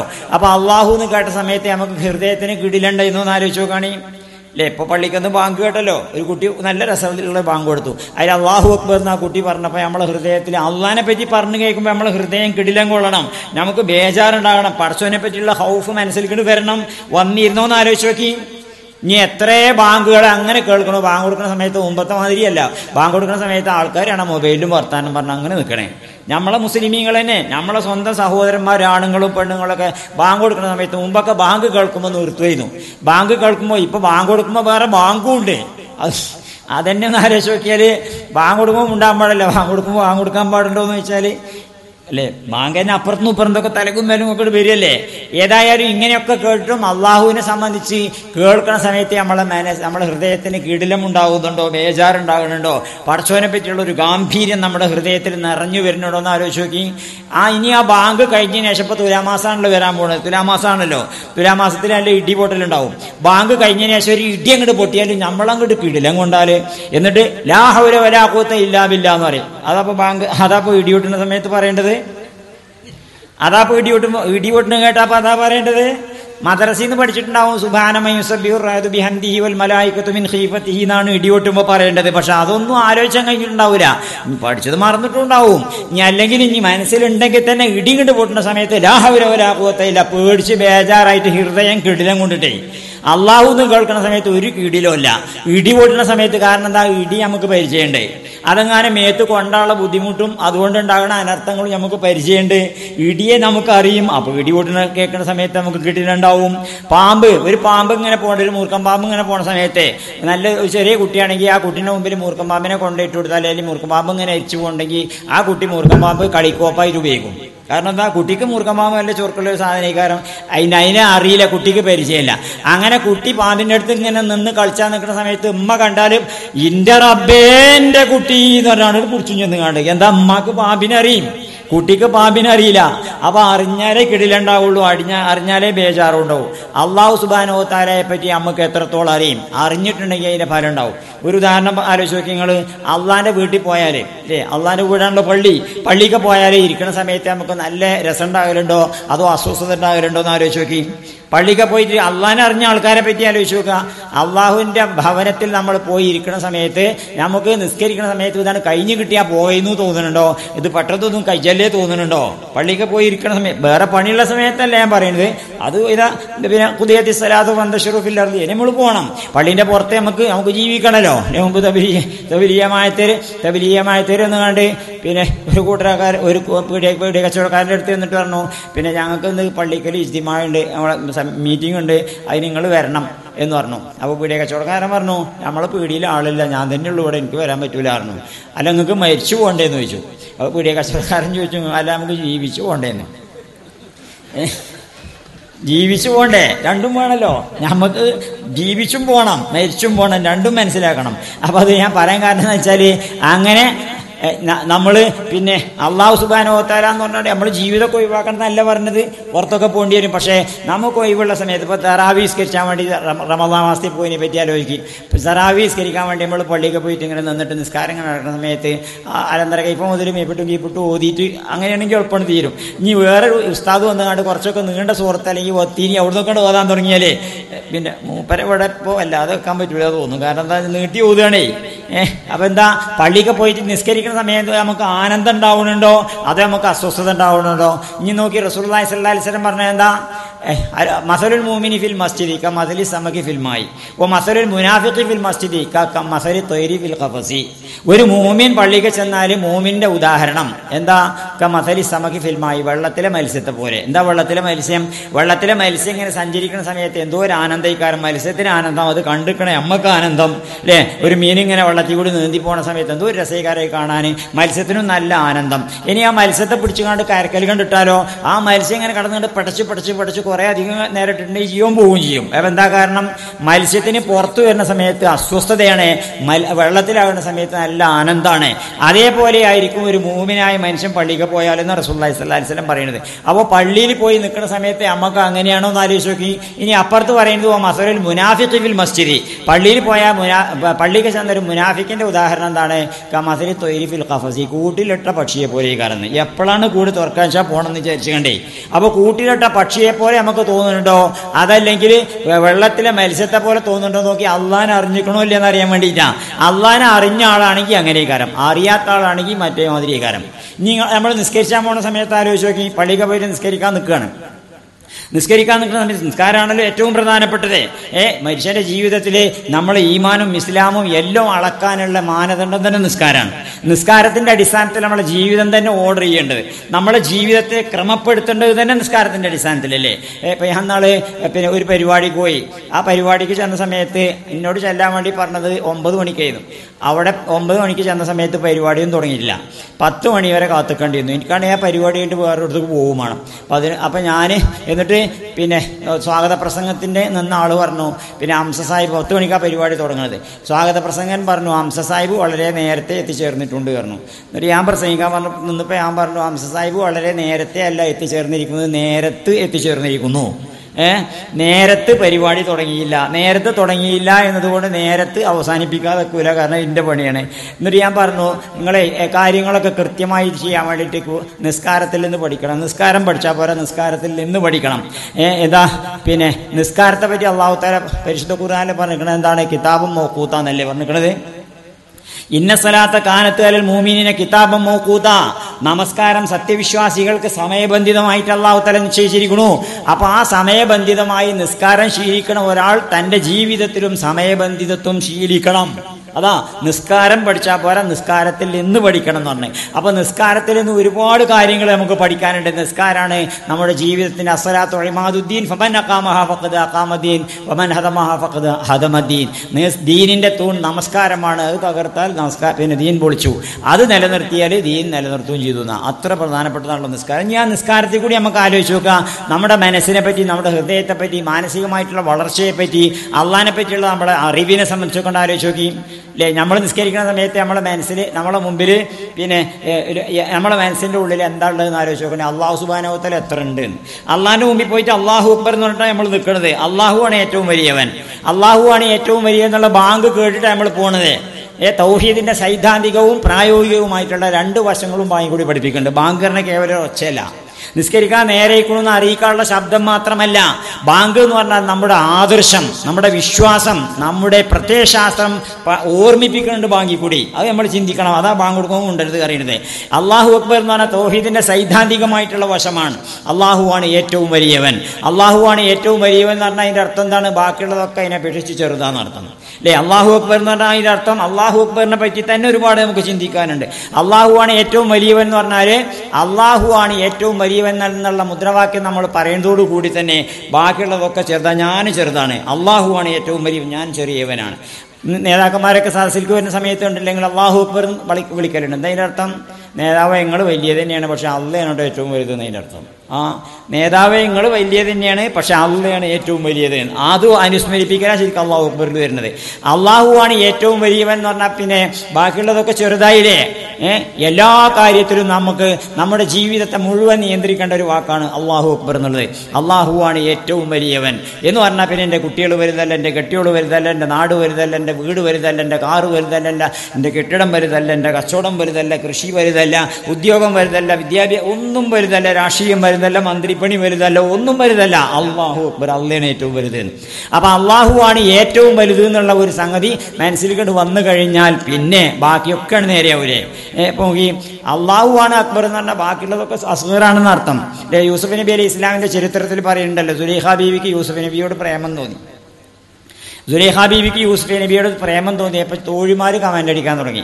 എന്തേപ്പോൾ മൂപ്പത്തിരിക്ക് പറ്റിയത്? വല്ലാത്തൊരു കഷ്ടകാലം തന്നെ. പിന്നെ സ്വന്തം ഭർത്താവ് എന്ന് പറഞ്ഞാൽ രാജ്യം ഭരിക്കണ ഭരണാധികാരിയാണ്. ഇത്ര നല്ലൊരു ഭർത്താവ് ഉണ്ടായിട്ട് അതൊക്കെ ഇട്ടുകൊണ്ട് എവിടുന്നോ പിടിച്ചുകൊണ്ടെന്ന ഒരു അടിമ ചെറുക്കനെയാണല്ലോ പ്രേമിച്ചിരിക്കുന്നത്. വല്ലാത്തൊരു കഷ്ടകാലം തന്നെ. എന്തേപ്പോൾ മൂപ്പത്തിരിക്ക് പറ്റിയത്? അപ്പോൾ സുലൈഖ ബീവിൻ്റെ ചുവട്ടിൽ കേട്ടു ഈ കമൻറ്റ്. സുലൈഖ ബീവി പറഞ്ഞു, ഇങ്ങോട്ട് വരും, നിങ്ങളെല്ലാവരോടും വരും, എന്തേ പറ്റിയെന്ന് കാണിച്ചു തരാം. അങ്ങനെ സംഘടിപ്പിച്ചു. സദസ് ഒരു സദ്യ സംഘടിപ്പിച്ചു. എന്താ സദ്യയിൽ തേനും വെച്ചിരിക്കണം, കക്കരിക്കയും വെച്ചിരിക്കണം, കത്തിയും വെച്ചിരിക്കണം. അപ്പോൾ കക്കരിക്ക ഇങ്ങനെ കത്തി കൊണ്ട് ചെത്തിയിട്ട് തേനിൽ മുക്കി തിന്നാനാ. അതാണ് ഒന്നാമത്തെ ഐറ്റം. പിന്നെ അതിൻ്റെ അപ്പുറം കഫ്സെ ബിരിയാണിയൊക്കെ വേറെ ഉണ്ടാവും. എന്തായാലും ഒന്നാമത്തെ ഐറ്റതാ. അപ്പോൾ എല്ലാവരും ഇങ്ങനെ ഇരുന്നാണ്ട് കക്കരിക്കെടുത്ത് ഇങ്ങനെ ചെത്താൻ തുടങ്ങുക. ചെത്തിയപ്പോൾ ഇങ്ങനെ ചെത്തലിങ്ങനെ മുറുകിയ സമയത്ത് യൂസുഫ് നബിയോട് മുമ്പിൽ കൂടി എന്നാണ് പോകാൻ പറഞ്ഞു. മുന്നിൽ കൂടിയാണ് പോണ സമയത്ത് സുലൈഖ ബീവിൻ്റെ കൽപ്പന പ്രകാരം യൂസുഫ് നബി അലൈഹി ഇസ്ലാം മുമ്പിൽ കൂടി ഇങ്ങനെ പോണ സമയത്ത് പെണ്ണുങ്ങൾ ഇങ്ങനെ നോക്കുക യൂസുഫിനെ നോക്കിയിട്ട് ഫലമ്മാറായിനഹു അക്ബർനഹു വഖത്തഅന ഐദിയഹുന്ന വഖുൽന ഹാശ ലില്ലാഹ് മഹാദാ ബശരി ഇൻഹാദാ ഇല്ലാ മലക്കും കരീം. ഫലമ്മാറായിനഹു യൂസുഫിനെ കണ്ടപ്പോൾ അക്ബർനഹു യൂസുഫ് സൗന്ദര്യത്തിൽ അവരെ കൺമുമ്പിൽ അങ്ങോട്ട് അക്ബറായി. അപ്പോൾ വഖത്തഅന ഐദിയഹുന്ന അവരുടെ കയ്യിൻ്റെ എല്ലൊക്കെ അസുഖറായി. യൂസുഫാണ്ട് അക്ബറായപ്പോൾ ബാക്കിയുള്ളതൊക്കെ ഉണ്ട് അസുഖരായവർ തുടങ്ങി. കയ്യിൻ്റെ എല്ലൊക്കെ ചെത്തുന്നുണ്ട്, മുറിച്ചിട്ടുണ്ട്, ചോര ഇങ്ങനെ വരുന്നുണ്ട്, ഇതൊന്നും ശ്രദ്ധിക്കണില്ല. കണ്ണ് മുഴുവൻ യൂസുഫിന്റെ മുഖത്ത് ഇങ്ങനെ ഫിക്സ് ചെയ്ത് വെച്ചിരിക്കല്ലേ. അപ്പോൾ ഒരു പരഹാസലില്ല, ഇന്റെ പടച്ചോനെ മഹാദാ, ഇത് മനുഷ്യന്റെ കുട്ടിയല്ലോ, ഇൻഹാദാ ഇല്ല മലക്കുൻ കരീം, ഇത് വാനലോകത്ത് നിന്ന് ഇറങ്ങി വന്ന മാലാഖയാവുന്നു. എന്തേ? അപ്പോൾ സുലൈഖ ബീവിയുടെ കൽപ്പന. അപ്പൊ എന്തേ ഇവിടെ സംഭവിച്ചാൽ യൂസുഫ് അക്ബറായപ്പോൾ ബാക്കിയുള്ളതൊക്കെ അസുഖറായി. നിങ്ങൾ ആലോചിച്ച് ദർജഹാൻ ചോ ഹുസ്ന യൂസുഫ് കസനദീദ് ഹുസ്ന ആൻ ദാരദ് ക യൂസുഫ് ആഫരീദ്. ദർജഹാൻ ചോ ഹുസ്ന യൂസുഫ് കസനദീദ് ഹുസ്ന ആൻ ദാരദ് ക യൂസുഫ് ആഫരീദ്. കണ്ടില്ല ഞാനിങ്ങു ലോകത്തിലെങ്ങുമേ യൂസുഫിൻ സൗന്ദര്യം പോലതൊന്ന്, കാണില്ല പക്ഷയൊന്നോർക്കണം യൂസുഫിൻ സൃഷ്ടാവിൻ സൗന്ദര്യം എത്രയെന്ന്. കണ്ടില്ല ഞാനിങ്ങു ലോകത്തിലെങ്ങുമേ യൂസുഫിൻ സൗന്ദര്യം പോലതൊന്ന്, കാണില്ല പക്ഷയൊന്നോർക്കണം യൂസുഫിൻ സൃഷ്ടാവിൻ സൗന്ദര്യം എത്രയെന്ന്. യൂസുഫിനെ സൃഷ്ടിച്ച സൃഷ്ടാവിൻ്റെ സൗന്ദര്യം എത്രയാണ്? അള്ളാഹുവിൻ്റെ ജമാലിയത്തിനെ പറ്റി, അള്ളാഹുവിൻ്റെ സൗന്ദര്യത്തെ സംബന്ധിച്ച് അതിനെപ്പറ്റി ചിന്തിക്കണം. അതാണ് ഏത് സുന്ദരമായ വസ്തുക്കൾ കാണുന്ന സമയത്ത് നമ്മൾ ആ സൗന്ദര്യമുള്ള വസ്തുവിൽ കൂടി നമ്മൾ എത്തേണ്ടത് അള്ളാഹുവിലേക്കാണ് എത്തേണ്ടത്. ഏത് സുന്ദരമായ വസ്തു ഉണ്ടെങ്കിലും ആ വസ്തുക്കളെയൊക്കെ പടച്ചിരിക്കുന്നത് അള്ളാഹു തആല. അപ്പോൾ ഇതൊക്കെ എൻ്റെ റബ്ബ് പടച്ചതാണല്ലോ എന്ന് ചിന്തിക്കണം. ഇപ്പോൾ നിങ്ങൾ ആലോചിച്ച് നോക്കി, ഏത് കാര്യം നമ്മൾ ഊട്ടിക്ക് പോയാൽ ചെറുക്കന്മാരൊക്കെ ഊട്ടിക്ക് നല്ല സുന്ദരമായ കാഴ്ച കാണാൻ വേണ്ടി അവിടുത്തെ കുളിർ അനുഭവിക്കാൻ വേണ്ടിയിട്ട് പോകുമല്ലോ. അങ്ങനെ പോയി ഇങ്ങനെ നിന്ന് പോയിട്ട് പൂക്കളും ഊട്ടിയിലെ പൂക്കളും പ്രകൃതി ഭംഗിയും ഒക്കെ ഇങ്ങനെ കാണുന്ന സമയത്ത് അത് കണ്ടുകൊണ്ട് പോരാനല്ല, അത് കണ്ടിട്ട് ചിന്തിക്കണം. എന്താണ്? പടച്ചോനെ എൻ്റെ സൃഷ്ടിയാണുള്ളത്, എത്ര സുന്ദരമാണ് ഈ പ്രപഞ്ചം. നമ്മുടെ മുമ്പിൽ അള്ളാഹു തആല പടച്ചു തന്നിട്ടുള്ള പ്രപഞ്ചത്തെ പറ്റി നിങ്ങൾ ആലോചിച്ച് നോക്കുകയാണെങ്കിൽ നിങ്ങൾ കേട്ടിട്ടുണ്ടാവും ഈ കത്തുപാട്ടിനെ പറ്റി. ഒരു കത്തുപാട്ടുണ്ടല്ലോ, മറ്റേ എസ് എ ജമീലിൻ്റെ അബുദാബിയിലുള്ള ഒരു എഴുത്ത് വെട്ടി തുറന്നപ്പോൾ കത്ത് കിട്ടിപ്പോയി ഞെട്ടിപ്പോയി എന്നൊക്കെ പറഞ്ഞ പാട്ടില്ലേ. ആ പാട്ടിൽ എസ് എ ജമീലിൻ്റെ ഒരു അഭിപ്രായം ഉണ്ടായിരുന്നു, ഇബിലീസ് ഉസാറാണെന്ന്. ഇബിലീസ് വളരെ ഉസാറാണ്, ഇബിലീസിനെ അപ്രീഷിയേറ്റ് ചെയ്ത് പ്രശംസിച്ച് അങ്ങനെ വർത്താനം പറയും. അപ്പോൾ ഒരിക്കൽ എൻ്റെ അടുത്ത് ഒരാൾ വന്നിട്ട്, അദ്ദേഹത്തിൻ്റെ ഒരു സുഹൃത്ത് വന്നിട്ട് എന്നോട് പറഞ്ഞു, ഈ എസ് എൽ ജമീൽ ഇബിലീസിനെ വല്ലാതെ പൊക്കി പറയണേ, നിങ്ങൾ എൻ്റെ ഒപ്പം ഒന്ന് പോരോ മൂപ്പരോട് വർത്താനം പറയണേ പറഞ്ഞു. ഞാൻ പറഞ്ഞു ആയിക്കോട്ടെ പോകുക പറഞ്ഞു. അങ്ങനെ ചെന്നിട്ട് മൂപ്പരോട് ചോദിച്ചാൽ നിങ്ങൾ ഇബിലീസിനെ വല്ലാതെ പൊക്കി പറയേണ്ടത് പറയുന്നുണ്ട്, എന്തേ പോകുമെന്ന് ചോദിച്ചു. ഇബിലീസിനെ പൊക്കി പറയും, ഇബിലീസില്ലായിരുന്നെങ്കിൽ ഈ സുന്ദരമായ ഭൂമിക്ക് നമ്മളെത്തോ? എന്തോ ഒരു സുന്ദരമായ ഭൂമിയാണിത്. ഇബിലീസ് ആദിന്റെ പിന്നെ കൊണ്ടും അവ്വാവുമനെ കൊണ്ടും പഴം തീച്ചതുകൊണ്ടല്ലേ ഈ ഭൂമിക്ക് നമ്മൾ വന്നത്. ഇല്ലെങ്കിൽ നമ്മൾ ആ സ്വർഗത്തിൽ ഇങ്ങനെ ഉണ്ടാവും. ഈ ഭൂമിൻ്റെ ഈ സൗന്ദര്യമൊക്കെ നമുക്ക് ആസ്വദിക്കാൻ സാധിക്കുമായിരുന്നു. അതുകൊണ്ട് ഇബിലീസിനെ ഞാൻ പൊക്കിയിട്ട് തന്നെ പറയാറ്. അപ്പം ഞാൻ പറഞ്ഞു നിങ്ങൾ അപ്പറഞ്ഞത് ശരിയല്ല. കാരണം അള്ളാഹു സുബ്ഹാനഹു വ തആല മനുഷ്യനെ പടക്കണ സമയത്ത് തന്നെ ഇന്നി ജാഇലുൻ ഫിൽ അർളി ഖലീഫ എന്ന ഭൂമിക്ക് തന്നെ പടച്ചിക്കണത്. പിന്നെ പോരിൻ്റെ വൈക്ക് ഇബിലീസിനെ കണ്ടു എന്നുള്ളൂ, ഇബിലീസിനെ കൊണ്ട് പോകുന്നൊന്നുമല്ല. ഇങ്ങോട്ട് അള്ള ഇങ്ങോട്ട് ഭൂമിക്ക് വിചാരിച്ച് പഠിച്ചതന്നെ നമ്മളെ. ഇനി നിങ്ങൾ ഇബിലീസിൻ്റെ ഏത് ഗുണം നിങ്ങൾക്ക് ഏറ്റവും കൂടുതൽ പറ്റിയത് ചോദിച്ചു. അപ്പോൾ ഇബിലീസിൻ്റെ പിന്നെ ധിക്കാരം എന്ന ഗുണമാണ് പറഞ്ഞു. അപ്പോൾ ഞാൻ ചോദിച്ചു അല്ല നിങ്ങളെ അപ്പോൾ പിന്നെ നിങ്ങളെ കുട്ടികളുടെ കൂട്ടത്തിൽ നിങ്ങൾക്ക് ഏറ്റവും ഇഷ്ടം നിങ്ങളെ ഏറ്റവും കൂടുതൽ ധിക്കരിക്കുന്ന കുട്ടീനോടാവും ചോദിച്ചു. അല്ല കുട്ടികളുടെ കാര്യത്തിലേ പറ്റൂല പറഞ്ഞു. എന്താ പറ്റാത്തത്? ഒരു ഗുണം ഉണ്ടെങ്കിൽ ആ ഗുണം അവനാൻ്റെ മക്കൾക്ക് ഉണ്ടാവണമെന്നല്ലേ ആഗ്രഹിക്കേണ്ടത്. അപ്പോൾ ധിക്കാരം ഒരു ഗുണമാണെങ്കിൽ നിങ്ങളുടെ കുട്ടികൾക്ക് ധിക്കാരം ഉണ്ടാവുമെന്ന് നിങ്ങൾ ആഗ്രഹിക്കണ്ടേ? ഇനി കുട്ടികളെ പൊടി അല്ലെങ്കിൽ കെട്ടിയോളായിക്കോട്ടെ, നിങ്ങളെ കെട്ടിയോളും നിങ്ങളെ ഭാര്യ നിങ്ങളെ ഏറ്റവും കൂടുതൽ ധിക്കരിക്കുമ്പോഴല്ലേ ഓളോടും ഏറ്റവും ഇഷ്ടം ഉണ്ടാകുമെന്ന് വെച്ചു. അല്ല കെട്ടിയോളായിട്ട് കാര്യത്തിലോ പറ്റൂലായിരുന്നു. പിന്നെ ഇല്ല പറ്റുമെന്ന് വെച്ചു. പിന്നെ ഉപരെ വാദം പൊളിഞ്ഞു. ഇപ്പം ഞാൻ പറയാൻ കാരണം എന്താ അറിയോ? ഇത്ര സുന്ദരമായ ഭൂമി, ഇത്ര സുന്ദരമായ ഭൂമി, ഈ ഭൂമി കാണുന്ന സമയത്ത് നമ്മളെന്താ ചിന്തിക്കേണ്ടത്? ഈ ഭൂമി കണ്ടങ്ങോട്ട് പോവുകയല്ല ചെയ്യേണ്ടത്. ഭൂമിയിലുള്ള ഓരോ സൗന്ദര്യ പൂ കാണുന്ന സമയത്ത്, ഒരു വസ്തുവിനെ കാണുന്ന സമയത്ത് ചന്തമേറിയ പൂവിലും ശബളമാം ശലഭത്തിലും സന്തതം കരതാരി എന്നൊരു ചിത്രചാതുരി കാട്ടിയും ഹന്തചാരുകടാക്ഷമാലകൾ അർക്കരശ്മിയിൽ മീട്ടിയും ചിന്തയാം മണിമന്ദിരത്തിൽ വിളങ്ങുമീശനെ വാഴ്ത്തുവിൻ. കേട്ടോ, നല്ല പൂക്കൾ കാണുന്ന സമയത്തെ ഈ പൂ എത്ര സുന്ദരമാണ്, ഈ പൂ എൻ്റെ റബ്ബ് പഠിച്ചതല്ല. ഇങ്ങനെ ഓരോ വസ്തുവിനെ പറ്റി നമ്മളെ ഉള്ളിലുണ്ടല്ലോ റബ്ബേ, ആ റബ്ബിനെ പറ്റി മനസ്സിലാക്കാൻ നമ്മുടെ അകത്തന്നെയുള്ള റബ്ബാ. പക്ഷെ റബ്ബിനെ പറ്റി നമുക്ക് എന്തറിയും? ബനൈതു ഫീ ജൗഫി ബിനി ആദമ ഖസ്റൻ വഫിൽ ഖസ്രി സദ്റൻ വഫിൽ സദ്രി ഖൽബൻ വഫിൽ ഖൽബി ഫുആദൻ വഫിൽ ഫുആദി ശഗാഫൻ വഫിൽ ശഗാഫി ലുബ്ബൻ വഫിൽ ലുബ്ബി സിർറൻ വഫിൽ സിർരി അനാ. അള്ളാഹു തആല പറയാ ബനൈതു ഫീ ജൗഫി ബിനി ആദമ, ഓരോ മനുഷ്യന്റെയും ഉള്ളിൽ ഞാൻ പണിതു വെച്ചിട്ടുണ്ട് ഖസ്റൻ, ഒരു മാളിക. വഫിൽ ഖസ്രി, ആ മാളികയുടെ ഉള്ളിലാണ് സദ്റൻ, നമ്മുടെ സദ്ർ. വഫിൽ സദ്രി ഖൽബൻ, അതിൻ്റെ ഉള്ളിൽ ഖൽബ്. വഫിൽ ഖൽബി ഫുആദൻ, അതിൻ്റെ ഉള്ളിൽ ഫുആദ്. വഫിൽ ഫുആദി ശഗാഫൻ, അതിൻ്റെ ഉള്ളിലൊരു ഉള്ളറ. വഫിൽ ശഗാഫി ലുബ്ബൻ, ഉള്ളറക്കുള്ളിൽ ഉൾക്കാമ്പ്. വഫിൽ ലുബ്ബി സിർറൻ, ആ ഉൾക്കാമ്പിനുള്ളിൽ ഒരു രഹസ്യ സങ്കേതം. വഫിൽ സിരി അന, അവിടെ ആ രഹസ്യ സങ്കേതത്തിൽ ഞാനുണ്ട്. അള്ളാഹു സുബ്ഹാനഹു വ തആല നമ്മുടെ ഉള്ളിൽ തന്നെ ഉണ്ട്, പുറത്തും ഉള്ളിലും എല്ലായിടത്തും അള്ളാഹു തആല ഉണ്ട്. അപ്പം ആ അള്ളാഹിനെ പറ്റി അള്ളയും നമ്മളും തമ്മിലുള്ള അടുപ്പം എത്രമാത്രം ഉണ്ട്, അള്ളാഹിനെ പറ്റി ഓർക്കുമ്പോൾ നമ്മുടെ മനസ്സിന് എത്രമാത്രം ആനന്ദം ഉണ്ടാവുന്നുണ്ട്, ആ ഓർമ്മ എത്രത്തോളം വരുന്നുണ്ട് എന്ന് മനസ്സിലാക്കിയാലാണ് അള്ളാഹിനോടുള്ള സാമീപ്യം നമുക്ക്. അതിന് ഞാൻ ഉദാഹരണമായിട്ടാണ് ഞാൻ നിസ്കാരം പറഞ്ഞത്. നിസ്കരിക്കുന്ന സമയത്ത് അള്ളാഹു അക്ബറും തക്ബീർ കെട്ടിയിട്ട് അള്ളാഹുവാണ് ഏറ്റവും വലിയവൻ എന്നുള്ള വാക്കും പറഞ്ഞിട്ട് നമ്മൾ നിൽക്കുന്ന സമയത്ത് നമ്മളെ ഉള്ളിൽ എത്രത്തോളം അള്ളാഹു ഉണ്ട്, എത്രത്തോളം ദുനിയാവുണ്ട്, പുറം ലോകം എത്രത്തോളം നമ്മുടെ ഉള്ളിലുണ്ട്, അള്ളാഹു സുബ്ഹാനഹു വ തആല എത്രത്തോളം നമ്മുടെ ഉള്ളിലുണ്ട്, അതൊന്ന് പരിശോധിച്ച് നോക്കി. നിസ്കാരം കഴിഞ്ഞ് 4 റക്അത്ത് നിസ്കരിച്ച് കഴിയുമ്പോൾ എത്ര സമയം അള്ളാഹിനെ പറ്റി നമ്മൾ ഓർത്തിരിക്കണു, എത്ര സമയം ലൗകികമായ കാര്യങ്ങളിലേക്ക് നമ്മുടെ മനസ്സ് വ്യതിചരിച്ച് പോയിരിക്കണു എന്ന് ചിന്തിച്ചു നോക്കി. അപ്പോൾ അള്ളാഹിനെ പറ്റിയുള്ള അറിവുള്ളവനാണെങ്കിൽ, അള്ളാഹിനെ അറിഞ്ഞവനാണെങ്കിൽ എപ്പോഴും അള്ളാഹിൻ്റെ കാര്യം മനസ്സിലുണ്ടാകുക. അറിഞ്ഞിട്ടില്ലെങ്കിൽ പിന്നെ ബാക്കി പലതും മനസ്സിലുണ്ടാവുക അല്ലേ? അത് അള്ളാഹുവിനെ ഓർക്കണതിൻ്റെ മുമ്പിൽ എന്ത് തടസ്സമാകുന്നു ആ തടസ്സം നീക്കിക്കള ുള്ള മനസ്സ് നമുക്ക് ഉണ്ടാകണം. അതാ തസവൂഫ്. ബാക്കിയുള്ളവരും അല്ലാത്തവരും തമ്മിലുള്ള വ്യത്യാസം തന്നെ. അള്ളയാണ് ഏറ്റവും വലുതെന്ന് ചിന്തിക്കാൻ പറ്റുക അല്ലേ? നമ്മളെ പിന്നെ ബീരാനോലിയ പാപ്പാനെ കയറ്റി കേട്ടിട്ടുണ്ടാവും നിങ്ങൾ. അമ്പങ്ങുതിൽ മറവിയപ്പെടുത്ത വലിയ സൂഫി വര്യനായിരുന്നു ബീരാനോലിയ പാപ്പ. അദ്ദേഹം ഒരു പ്രദേശത്ത് വന്നാൽ അദ്ദേഹത്തെ പറ്റി ഒരു പുസ്തകം എഴുതാൻ വേണ്ടി പഴയ ആൾക്കാരോടൊക്കെ ചോദിച്ചിരുന്നു. അപ്പോൾ ഒരാളോട് ചോദിച്ചു, കുറേ പ്രായമുള്ള ഒരാളോട് ചോദിച്ചു, നിങ്ങൾ ഔലിയ പാപ്പാനെ കണ്ടിക്കണോ ചോദിച്ചു. കണ്ടിക്കണ കാരണം എന്താ മൂപ്പരെ പറ്റി അഭിപ്രായം എന്ന് ചോദിച്ചു. അയാൾക്ക് പിരാന്തയെന്ന് പറഞ്ഞു. പിരാന്തയെന്ന് തോന്നുന്നു. അപ്പം എന്താ അങ്ങനെ പറയാൻ കാരണം എന്ന് ചോദിച്ചു. അതെന്താ വെച്ചാൽ മൂപ്പരൊരു സ്ഥലത്ത് വന്നാൽ ദിക്റേലിച്ചു. എന്താ ദിക്ർ പറയുന്നത്? നെല്ലും പൊത്തും ലായില, കാളയും പോത്തും ലായില, പെണ്ണും മണ്ണും ലായില, ഇതാ ചെല്ലിക്കുക. അപ്പം ഞാൻ പറഞ്ഞു, പടച്ചോനെ ഇതെന്നല്ലേ ചെല്ലിക്കേണ്ടത്? നെല്ലും പൊത്തും കാളയും പോത്തും പെണ്ണും മണ്ണും ഈ ദുനിയാവിൽ ഇതൊക്കെയാണ് പൂജിക്കപ്പെടേണ്ട വസ്തു. ഇതിനെയൊക്കെ പൂജിച്ച് നടക്കല്ലേ മനുഷ്യന്മാരെ?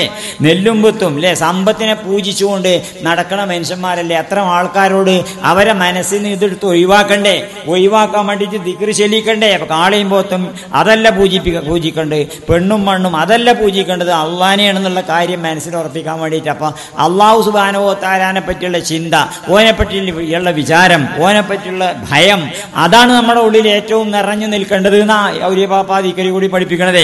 അതേപോലെ തന്നെ നിങ്ങൾ ആലോചിച്ച് നോക്കുകയാണെങ്കിൽ സുലൈമാൻ മൗര്യയെ പറ്റി ഇവിടെ പുതിയറയിൽ മറവി ചെയ്യപ്പെട്ട സുലൈമാൻ മുസ്ലിയരുണ്ട്. അദ്ദേഹം വലിയ സൂഫി വര്യനായിരുന്നു. നമ്മുടെ ആ ഭാഗത്തൊക്കെ പലപ്പോഴും ഉണ്ടായിരുന്ന ആളാണ്.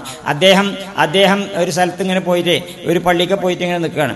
അപ്പോൾ മൂപ്പര് പിന്നെ എപ്പോഴും കയ്യിലൊരു വടിയൊക്കെ ഉണ്ടാവും. എന്നിട്ട് ഇങ്ങനെ ചെറുപ്പക്കാരൊക്കെ ഇങ്ങനെ തുണിയൊക്കെ നിരയേണ്ടതായി എടുക്കുകയാണെങ്കിൽ നല്ലൊരു കൊട്ടു കൊടുത്തിട്ട് പറയും കയറ്റി എടുക്കുക അറിയും. ഇനി മുട്ടിൻ്റെ മുകളിലേക്ക് ഒന്നിച്ചാലും ഒരു കൊട്ടു കൊടുത്തിട്ട് താത്തിടുക അറിയും. മുസ്ലിം ആണെങ്കിൽ അല്ലാത്തവരോട് കാണിക്കൊന്നും ചെയ്യൂല. അങ്ങനെ മൂപ്പര് പിന്നെ ഇതിങ്ങനെ പതിവായപ്പോൾ കുറേ ചെറുപ്പക്കാർ കൂടിയാണ്ട് നമുക്ക് മൂപ്പരെ തല്ലൊന്ന് നിർത്തണം എന്ന് പറഞ്ഞാണ്ട് മൂപ്പരെ ശരിയാക്കാൻ വേണ്ടി ചെന്നു. ഒരു 10-12 ചെറുക്കന്മാരിങ്ങനെ ചെല്ലുക മൂപ്പരെ അടുത്തേക്ക്. അപ്പോൾ മൂപ്പര് പള്ളി ഉണ്ടാക്കാൻ വേണ്ടി കല്ല് വെട്ടിയിട്ട് കൊണ്ടാകാൻ ആളെ കിട്ടാതെ നിൽക്കുകയാണ്. അതിൽ ഇങ്ങനെ വരിക ചെറുക്കന്മാർ 10-12 ആൾക്കാർ ഇങ്ങനെ വരുന്നുണ്ട്. വരുന്ന സമയത്ത് വേഗം വരി ഈ കല്ല് കൊണ്ടാകാൻ ആളെ കിട്ടായിട്ട് നിൽക്കുക. മനുഷ്യൻ സ്വീപ്പായിക്കണ കാരണം വേഗം വരി എന്ന് പറഞ്ഞാൽ എല്ലാവരും വന്നുകൊണ്ട് കല്ല് വെച്ചിട്ടാണ് പോയി. മൂപ്പരെ തല്ലാൻ വേണ്ടിയിട്ടോല് വന്നത്, പക്ഷേ കല്ല് വെച്ചിട്ടാണ് പോയി. അതെന്താ? അള്ളാനെ അറിഞ്ഞ ആളുകളെ ആകുമ്പോൾ അവരെ നേരെ അങ്ങനെയാണ് അപ്രോച്ച് ഉണ്ടാകുക, സമീപനം ഉണ്ടാകുക. അങ്ങനെ പിന്നെ ഒരു ദിവസം മൂപ്പര് പള്ളിക്ക് പോയിട്ട് കത്തി മുടിച്ചിട്ട് ഇങ്ങനെ നിൽക്കുക. മഗ്‌രിബ് പോകാൻ കൊടുത്ത നേരാണ്. പള്ളിൻ്റെ ഉള്ളിലേക്ക് കടന്നാൽ കുത്തും എന്ന് പറഞ്ഞിട്ട് നിൽക്കുന്നത്. അങ്ങനെ ചെല്ലുന്ന ആൾക്കാരൊക്കെ മടങ്ങിപ്പോരാണ്. അവസാനം ഒരു കാരണമില്ല എന്നിട്ട് പറഞ്ഞു നിങ്ങൾ കുത്താണെങ്കിൽ കുത്തി മനുഷ്യനെ നിസ്കരിച്ചേ, മഗ്‌രിബ് ഇപ്പോൾ കഥയാൻ പോകുകയാണ് പറഞ്ഞ് പള്ളിൻ്റെ ഉള്ളിലേക്കാണ് കയറിയപ്പോൾ മൂപ്പര് കത്തിയോട് ഇട്ട് പറഞ്ഞു ഇജ്ജാടാ അള്ളാനെ പേടിച്ചണോ, മറ്റവരൊക്കെ സുലൈമാനം പേടിച്ചണോ വരെയിരുന്നു. ഇതെന്താപ്പോൾ കാരണം? മൂപ്പര് ഇത് എല്ലാവർക്കും അള്ളാനെ പേടിച്ചിട്ടല്ലേ പള്ളിയിലേക്ക് നിസ്കരിച്ചാൻ വരുന്നത്, അള്ളാനെ പേടിച്ചിട്ട് തന്നെ വരുന്നത്. പക്ഷേ അള്ളാനെ പേടിച്ചതിൻ്റെ ഒപ്പം കത്തിനെയും പേടിയുണ്ട്. ആ പേടിയാണ് കൂടുതലാകുന്നത്. അതാണ് സുലൈമാൻ പഠിപ്പിച്ചത്. അത്തരം ആ സംഗതിയെ പഠിപ്പിച്ചത്. മൂപ്പർക്ക് ആരെയും പേടിയില്ല. മൂപ്പരുടെ ജീവിതം അങ്ങനെ തന്നെയായിരുന്നില്ലേ അല്ലേ? ആരെയും പേടിയില്ല. അള്ളാഹുവിനെ സംബന്ധിച്ച് അതാ സൂഫി വര്യന്മാരുടെ പ്രത്യേകത. അള്ളാഹിനെ പറ്റിയുള്ള ഭയ ഓരോ ഉള്ളിലുണ്ടാകുക. അപ്പോൾ പിന്നെ ബാക്കിയുള്ളവരാരെയും പേടി ഉണ്ടാവില്ല. പിന്നെ ഒരിക്കൽ മൂപ്പര് വീട്ടിൽ ഭാര്യ ഇങ്ങനെ ഇടക്കിടക്ക് ഇറങ്ങിപ്പോകും പുറത്തേക്ക്. അപ്പോൾ ഒരു ദിവസം മൂപ്പര് ഭാര്യയോട് പറഞ്ഞു ഞാൻ ഇല്ലാത്ത സമയത്ത് അങ്ങോട്ടൊന്നും പോരുതേ. അങ്ങനെ ഒരു ദിവസം മൂപ്പര് എവിടെ പോയിട്ട് ഇങ്ങനെ വരുന്ന സമയത്ത് ഭാര്യ ദൂരെ എവിടെ പോയി വരുന്നുണ്ട്. അപ്പോൾ ഇത് കണ്ടപ്പോൾ മൂപ്പര് ചെറിയൊരു പെരയാണ്, ചെറിയ കൂരയല്ലേ. അങ്ങനെ തീപ്പെട്ടിക്കൊള്ളി എഴുതിക്കിട്ട് പെരക്കാണ് തീ കൊടുത്തു. പിന്നെ എനിക്ക് പള്ളിയും മറ്റൊക്കെ ഉണ്ട്, എനിക്കല്ലേ വീടുണ്ട്, ഇജ്ജ രീതിയിൽ നടക്കണമെങ്കിൽ പിന്നെ വീട് ആവശ്യമില്ലല്ലോ പറഞ്ഞ് തീ കൊടുത്തു. അതിൽ മൂപ്പരെ പോലീസ് പിടിച്ചുകൊണ്ടായിട്ട് SI ചോദിച്ചു നിങ്ങളതിനെ പെരക്ക് തീ കൊടുത്തു ചോദിച്ചു. എന്താ നിങ്ങൾ അങ്ങനെ ചോദിക്കുന്നത് കാരണം? പിന്നെ എന്താ ചോദിക്കേണ്ടത് ചോദിച്ചു. പെരക്ക് തീ കൊടുക്കലാണ് ആദ്യം ഉണ്ടാക്കുന്നത്, പെര ഉണ്ടാക്കലാണ് ആദ്യം ഉണ്ടാക്കുന്നത് ചോദിച്ചു. പെര ഉണ്ടാക്കൽ തന്നെ ആദ്യം ഉണ്ടാക്കുന്നത്. അപ്പോൾ പിന്നെ നിങ്ങൾ ആദ്യം ചോദിക്കേണ്ടത് എന്താ? പെര എന്തിനാ ഉണ്ടാക്കിയെന്നല്ലേ ചോദിക്കേണ്ടത് ചോദിച്ചു. നിങ്ങളെന്തിനാ പെര ഉണ്ടാക്കി ചോദിച്ചു കഴിഞ്ഞാൽ തീ കൊടുക്കാൻ ഉണ്ടാക്കിയതാണ് കാരണം. മൂപ്പർക്ക് എന്ത് പോലീസാ, മൂപ്പർക്ക് എന്ത് SI ആ? അള്ളാഹിനെ പറ്റിയുള്ള വിചാരവും പേടിയുള്ള ആൾക്കാർ അങ്ങനെ ഇരിക്കുവേ. അപ്പം അതുകൊണ്ട് നമ്മൾ യഥാർത്ഥത്തിൽ നമ്മുടെ വിശ്വാസം ഈമാൻ എന്നൊക്കെ പറഞ്ഞാൽ അള്ളാഹു നമ്മുടെ ഒപ്പുണ്ട്, എൻ്റെ മുമ്പിലുണ്ട് എന്നൊക്കെയുള്ള ആ ചിന്ത ഉണ്ടാവുക. ആ ചിന്ത വളർത്തൽ അതിന് അള്ളാഹിനെ പറ്റി പരിചയം വേണം. അള്ളാഹിനെ പറ്റി എങ്ങനെ പരിചയം ഉണ്ടാവുക? അള്ളാഹിനെ പറ്റി പരിചയപ്പെടാൻ അള്ളാഹ് പറഞ്ഞു നിൽക്കുന്നത് എന്താണ്? സനുരീഹിം ആയാതിനാ ഫിൽ ആഫാഖി വഫീ അൻഫുസിഹിം.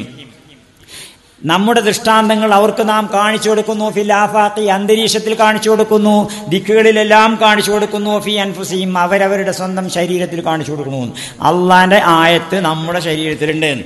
അള്ളാന്റെ ആയത്ത് ദിക്കുകളിലൊക്കെ ഉണ്ട്. ഖുർആനിൽ 6000 ചിലാണ് ആയത്തുള്ളൂ. പ്രപഞ്ചത്തിൽ 6000 അല്ല, 6 ലക്ഷം അല്ല, 6 കോടിയല്ല ആയത്തുള്ളത് അല്ലേ? ഖുർആനിൽ 6000 ചില്ലാൻ ആയത്തല്ലേ ഉള്ളൂ. ബാക്കിയൊക്കെ പ്രപഞ്ചത്തിന്റെ എല്ലാ ഭാഗത്തും ഇങ്ങനെ നിറഞ്ഞു നിൽക്കല്ലേ അള്ളാഹുവിന്റെ ചിഹ്നങ്ങൾ. പക്ഷെ അത് നോക്കണ്ടേ, കാണണ്ടേ, മനസ്സിലാക്കണ്ടേ?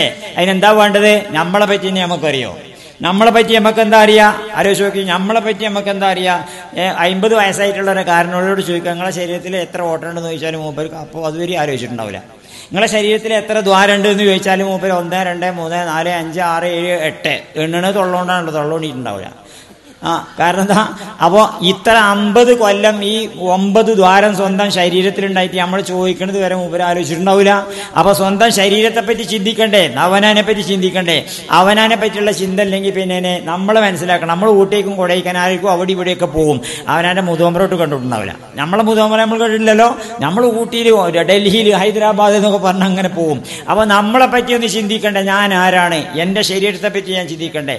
എൻ്റെ മനസ്സിനെ പറ്റി ചിന്തിക്കണ്ടേ? എൻ്റെ ഉത്ഭവത്തെ പറ്റി ചിന്തിക്കണ്ടേ? അങ്ങനെയാണ് ജീവിതത്തിന്റെ ലക്ഷ്യം യഥാർത്ഥത്തിൽ ജീവിതത്തിന്റെ ലക്ഷ്യം മനസ്സിലാക്കണം. ഒന്നാമതായി ചെയ്യേണ്ടത് നമ്മൾ ഇന്നത്തെ നിലവിലുള്ള വിദ്യാഭ്യാസ സമ്പ്രദായത്തിൽ നമ്മൾ പഠിപ്പിക്കണം എന്താ? കുട്ടികൾ പഠിക്കണം എന്താ? പലതും പഠിക്കുന്നുണ്ടായിരിക്കും. പക്ഷെ കുട്ടിക്ക് ജീവിതത്തിന്റെ ലക്ഷ്യത്തെ പറ്റി അറിയോ? നമ്മൾ ആലോചിച്ച് നോക്കണം. നമ്മൾ ഇത്തരത്തിലുള്ള മതകേന്ദ്രങ്ങൾ, ഇപ്പോൾ ഇവിടെ ഖുർആൻ ക്ലാസ്സും മറ്റൊക്കെ നടക്കുന്നുണ്ടല്ലോ, ഇത്തരത്തിലുള്ള സദസ്സിൽ വരാതിരിക്കുകയാണെങ്കിൽ ഇത്തരത്തിലുള്ള സദസ്സിൽ വരാതെ വിദ്യാഭ്യാസം നേടിയപ്പോൾ നേരത്തോട് സൂചിപ്പിച്ചല്ലോ, അഭ്യസ്തവിദ്യരായിട്ടുള്ള ആൾക്കാർ ഒരു നല്ലോണം പഠിച്ചിരിക്കണ, ഡോക്ടറായിട്ടുണ്ട്, എഞ്ചിനീയർ ആയിട്ടുണ്ട്. പക്ഷെ ഓൽക്കൊന്നും ജീവിതം എന്താണ്, ജീവിതത്തിന്റെ ലക്ഷ്യം എന്താണെന്ന് മനസ്സിലായിട്ടുണ്ടാവില്ല. ജീവിതത്തിന്റെ ലക്ഷ്യം അറിയാത്തതുകൊണ്ടല്ലേ ചെറുക്കന്മാരിങ്ങനെ നടക്കുന്നുണ്ടാവും. ചുവട്ടിൻ്റെ ഉള്ളിൽ പാട്ട് കുത്തി തിരികെ ചുവട് എൻഗേജ്, കണ്ണിന്റെ മുമ്പിൽ കമനീയമായ മൊബൈൽ കാഴ്ച, കണ്ടെങ്കിൽ തൊള്ളൻ്റെ ഉള്ളിൽ പാൻപരാഗോ ടൊബാക്കോ ചുയിങ്ങൊക്കെ തിരികെ തൊള്ളി എൻഗേജ് ചെയ്ത് എല്ലാ ഓട്ടയിൽ കൂടി ഒരേ സമയത്ത് സുഖം ഇങ്ങനെ കിട്ടണം, തൊള്ളയിൽ കൂടിയും കിട്ടണം, കണ്ണി കൂടിയും കിട്ടണം, ഇങ്ങനെ സുഖം കിട്ടുക എന്നുള്ളതല്ലാതെ ജീവിതത്തിന്റെ ലക്ഷ്യം എന്താണെന്ന് മനസ്സിലാക്കാൻ സാധിക്കാത്തതുകൊണ്ടല്ലേ. യഥാർത്ഥത്തിൽ എന്താ ജീവിതത്തിന്റെ ലക്ഷ്യം? 3 ചോദ്യം ചോദിച്ചാൽ ആ ജീവിതത്തിന്റെ ലക്ഷ്യം മനസ്സിലാക്കാൻ പറ്റുക. അത് മെഡിക്കൽ കോളേജിൽ പോയാൽ കിട്ടൂല, എഞ്ചിനീയറിംഗ് കോളേജിൽ പോയാൽ കിട്ടൂല, എവിടെ പോയാലും കിട്ടൂല. 3 ചോദ്യത്തിന്റെ ഉത്തരം കിട്ടണം. ഒന്നാമത്തെ ചോദ്യം എന്താണ്? അപ്പം ഞാൻ ഇങ്ങോട്ട് വരികയാണെങ്കിലും ഇങ്ങോട്ട് വരുന്ന സമയത്ത് പിന്നെ ഈ ഇവിടുത്തെ ഈ സ്ഥാപനത്തെ പറ്റി ഒന്നും എനിക്ക് അറിയില്ല എന്ന് വെച്ചാൽ, ഈ നാടിനെ പറ്റി ഇവിടുത്തെ സ്ഥാപനത്തെ പറ്റി ഇത്തരം കാര്യങ്ങളെ പറ്റി ഈ നാടിനെ പറ്റി എനിക്ക് പരിചയമില്ല എന്ന് വെച്ചാൽ, ഞാൻ കുറച്ച് ദൂരം വന്നങ്ങാണ്ട് ഇങ്ങനെ നിൽക്കും. നിന്നുകാണ്ട് ഞാൻ ചോദിക്കും, ഒരാളോട് ചോദിക്കും, നമ്മൾ ഉദ്ദേശിക്കുന്ന സ്ഥലം എവിടെ വെച്ചാൽ ആ സ്ഥലത്തെ പറ്റി ചോദിക്കും. അപ്പോൾ ചോദിക്കുമ്പോൾ സാധാരണ ചെറുപ്പക്കാരൊക്കെ ആണെങ്കിൽ ഇങ്ങനെ അതിലെ പോയാൽ മതി പറഞ്ഞു പോകും. അതേസമയത്ത് കുറച്ചൊരു മുതിർന്ന ഒരാളോട് ചോദിക്കുകയാണെങ്കിൽ നിങ്ങൾ എവിടുന്നാന്ന് ചോദിച്ചു. ഒന്നാമത്തെ ചോദ്യങ്ങൾ എവിടുന്നാന്ന് ചോദിച്ചു. അപ്പോൾ ഞാൻ എൻ്റെ സ്ഥലത്തു നിന്നാണ്, കുറച്ച് ദൂരത്തു നിന്നാണ്, കർക്കിടാങ്കുന്ന് പറഞ്ഞ സ്ഥലത്തു നിന്നാണ് വരുന്നത്. എന്നിട്ട് എന്തിനാ അപ്പം അങ്ങോട്ട് പോകണത്? അപ്പോൾ ഞാൻ പറയും, പിന്നെ അവിടെ ഒരു പരിപാടി നടക്കുന്നുണ്ട്, പിന്നെ ഖുർആൻ സ്റ്റഡീസിൻ്റെ വാർഷികം നടക്കുന്നുണ്ട്, ആ വാർഷികത്തിൽ കുറച്ച് നേരം സംസാരിക്കാൻ വേണ്ടി പ്രസംഗിക്കാൻ വേണ്ടിയിട്ട് പോവുകയാണ്. പ്രസംഗിക്കാനോ? ആ പ്രസംഗിക്കാനോ. നിങ്ങളോ? ആ ഞാൻ തന്നെ. കണ്ടപ്പോൾ അങ്ങനെയൊന്നും തോന്നിയില്ല. ആയിക്കോട്ടെ, ഏതായാലും അത് കഴിഞ്ഞപ്പോൾ ഒന്ന് മടങ്ങും, അതവിടെ കൂടുമോ? കഴിഞ്ഞാൽ മടങ്ങും, എനിക്ക് കൂടാൻ നേരമില്ല, നാളെ ക്ലാസ് ഒക്കെ ഉള്ളതല്ലേ, മടങ്ങണ്ടല്ലേ. അപ്പോൾ എന്നോട് എന്നെ പരിചയപ്പെടാൻ വേണ്ടി 3 ചോദ്യമാണ് ചോദിച്ചത്. ഒന്നാമത്തെ ചോദ്യം നിങ്ങൾ എവിടുന്നാന്ന്, രണ്ടാമത്തെ ചോദ്യം എന്തിനാണ്, മൂന്നാമത്തെ ചോദ്യം കഴിഞ്ഞാൽ പിന്നെ എന്താണ്. ഈ 3 ചോദ്യത്തിൻ്റെ ഉത്തരം കണ്ടെത്തണം. അപ്പോൾ ജീവിതത്തെ പറ്റി നമ്മളെ പറ്റി നമ്മൾ ചോദിക്കണം. ഞാൻ എവിടുന്നാണ് വന്നത്, ഞാൻ എന്തിനാ വന്നത്, ഞാൻ കഴിഞ്ഞാൽ പിന്നെ ഇനി എവിടുക്കാൻ പോവുക. ഈ 3 ചോദ്യത്തിൻ്റെ ഉത്തരം മനസ്സിലാക്കുക ജീവിതത്തിൻ്റെ ഒന്നാമതായിട്ട് ചെയ്യേണ്ടത്. അത് മെഡിക്കൽ കോളേജിൽ പോയാൽ കിട്ടൂല, എഞ്ചിനീയറിംഗ് കോളേജിൽ പോയാൽ കിട്ടൂല, എവിടെ പോയാലും കിട്ടൂല. മതകേന്ദ്രത്തിൽ വരണം, മതസ്ഥാപനത്തിൽ വരണം. ഇത്തരത്തിലുള്ള ഖുർആനുമായിട്ടൊക്കെ ബന്ധപ്പെട്ടെങ്കിൽ ഈ ചോദ്യത്തിൻ്റെ ഉത്തരം അറിയുള്ളൂ.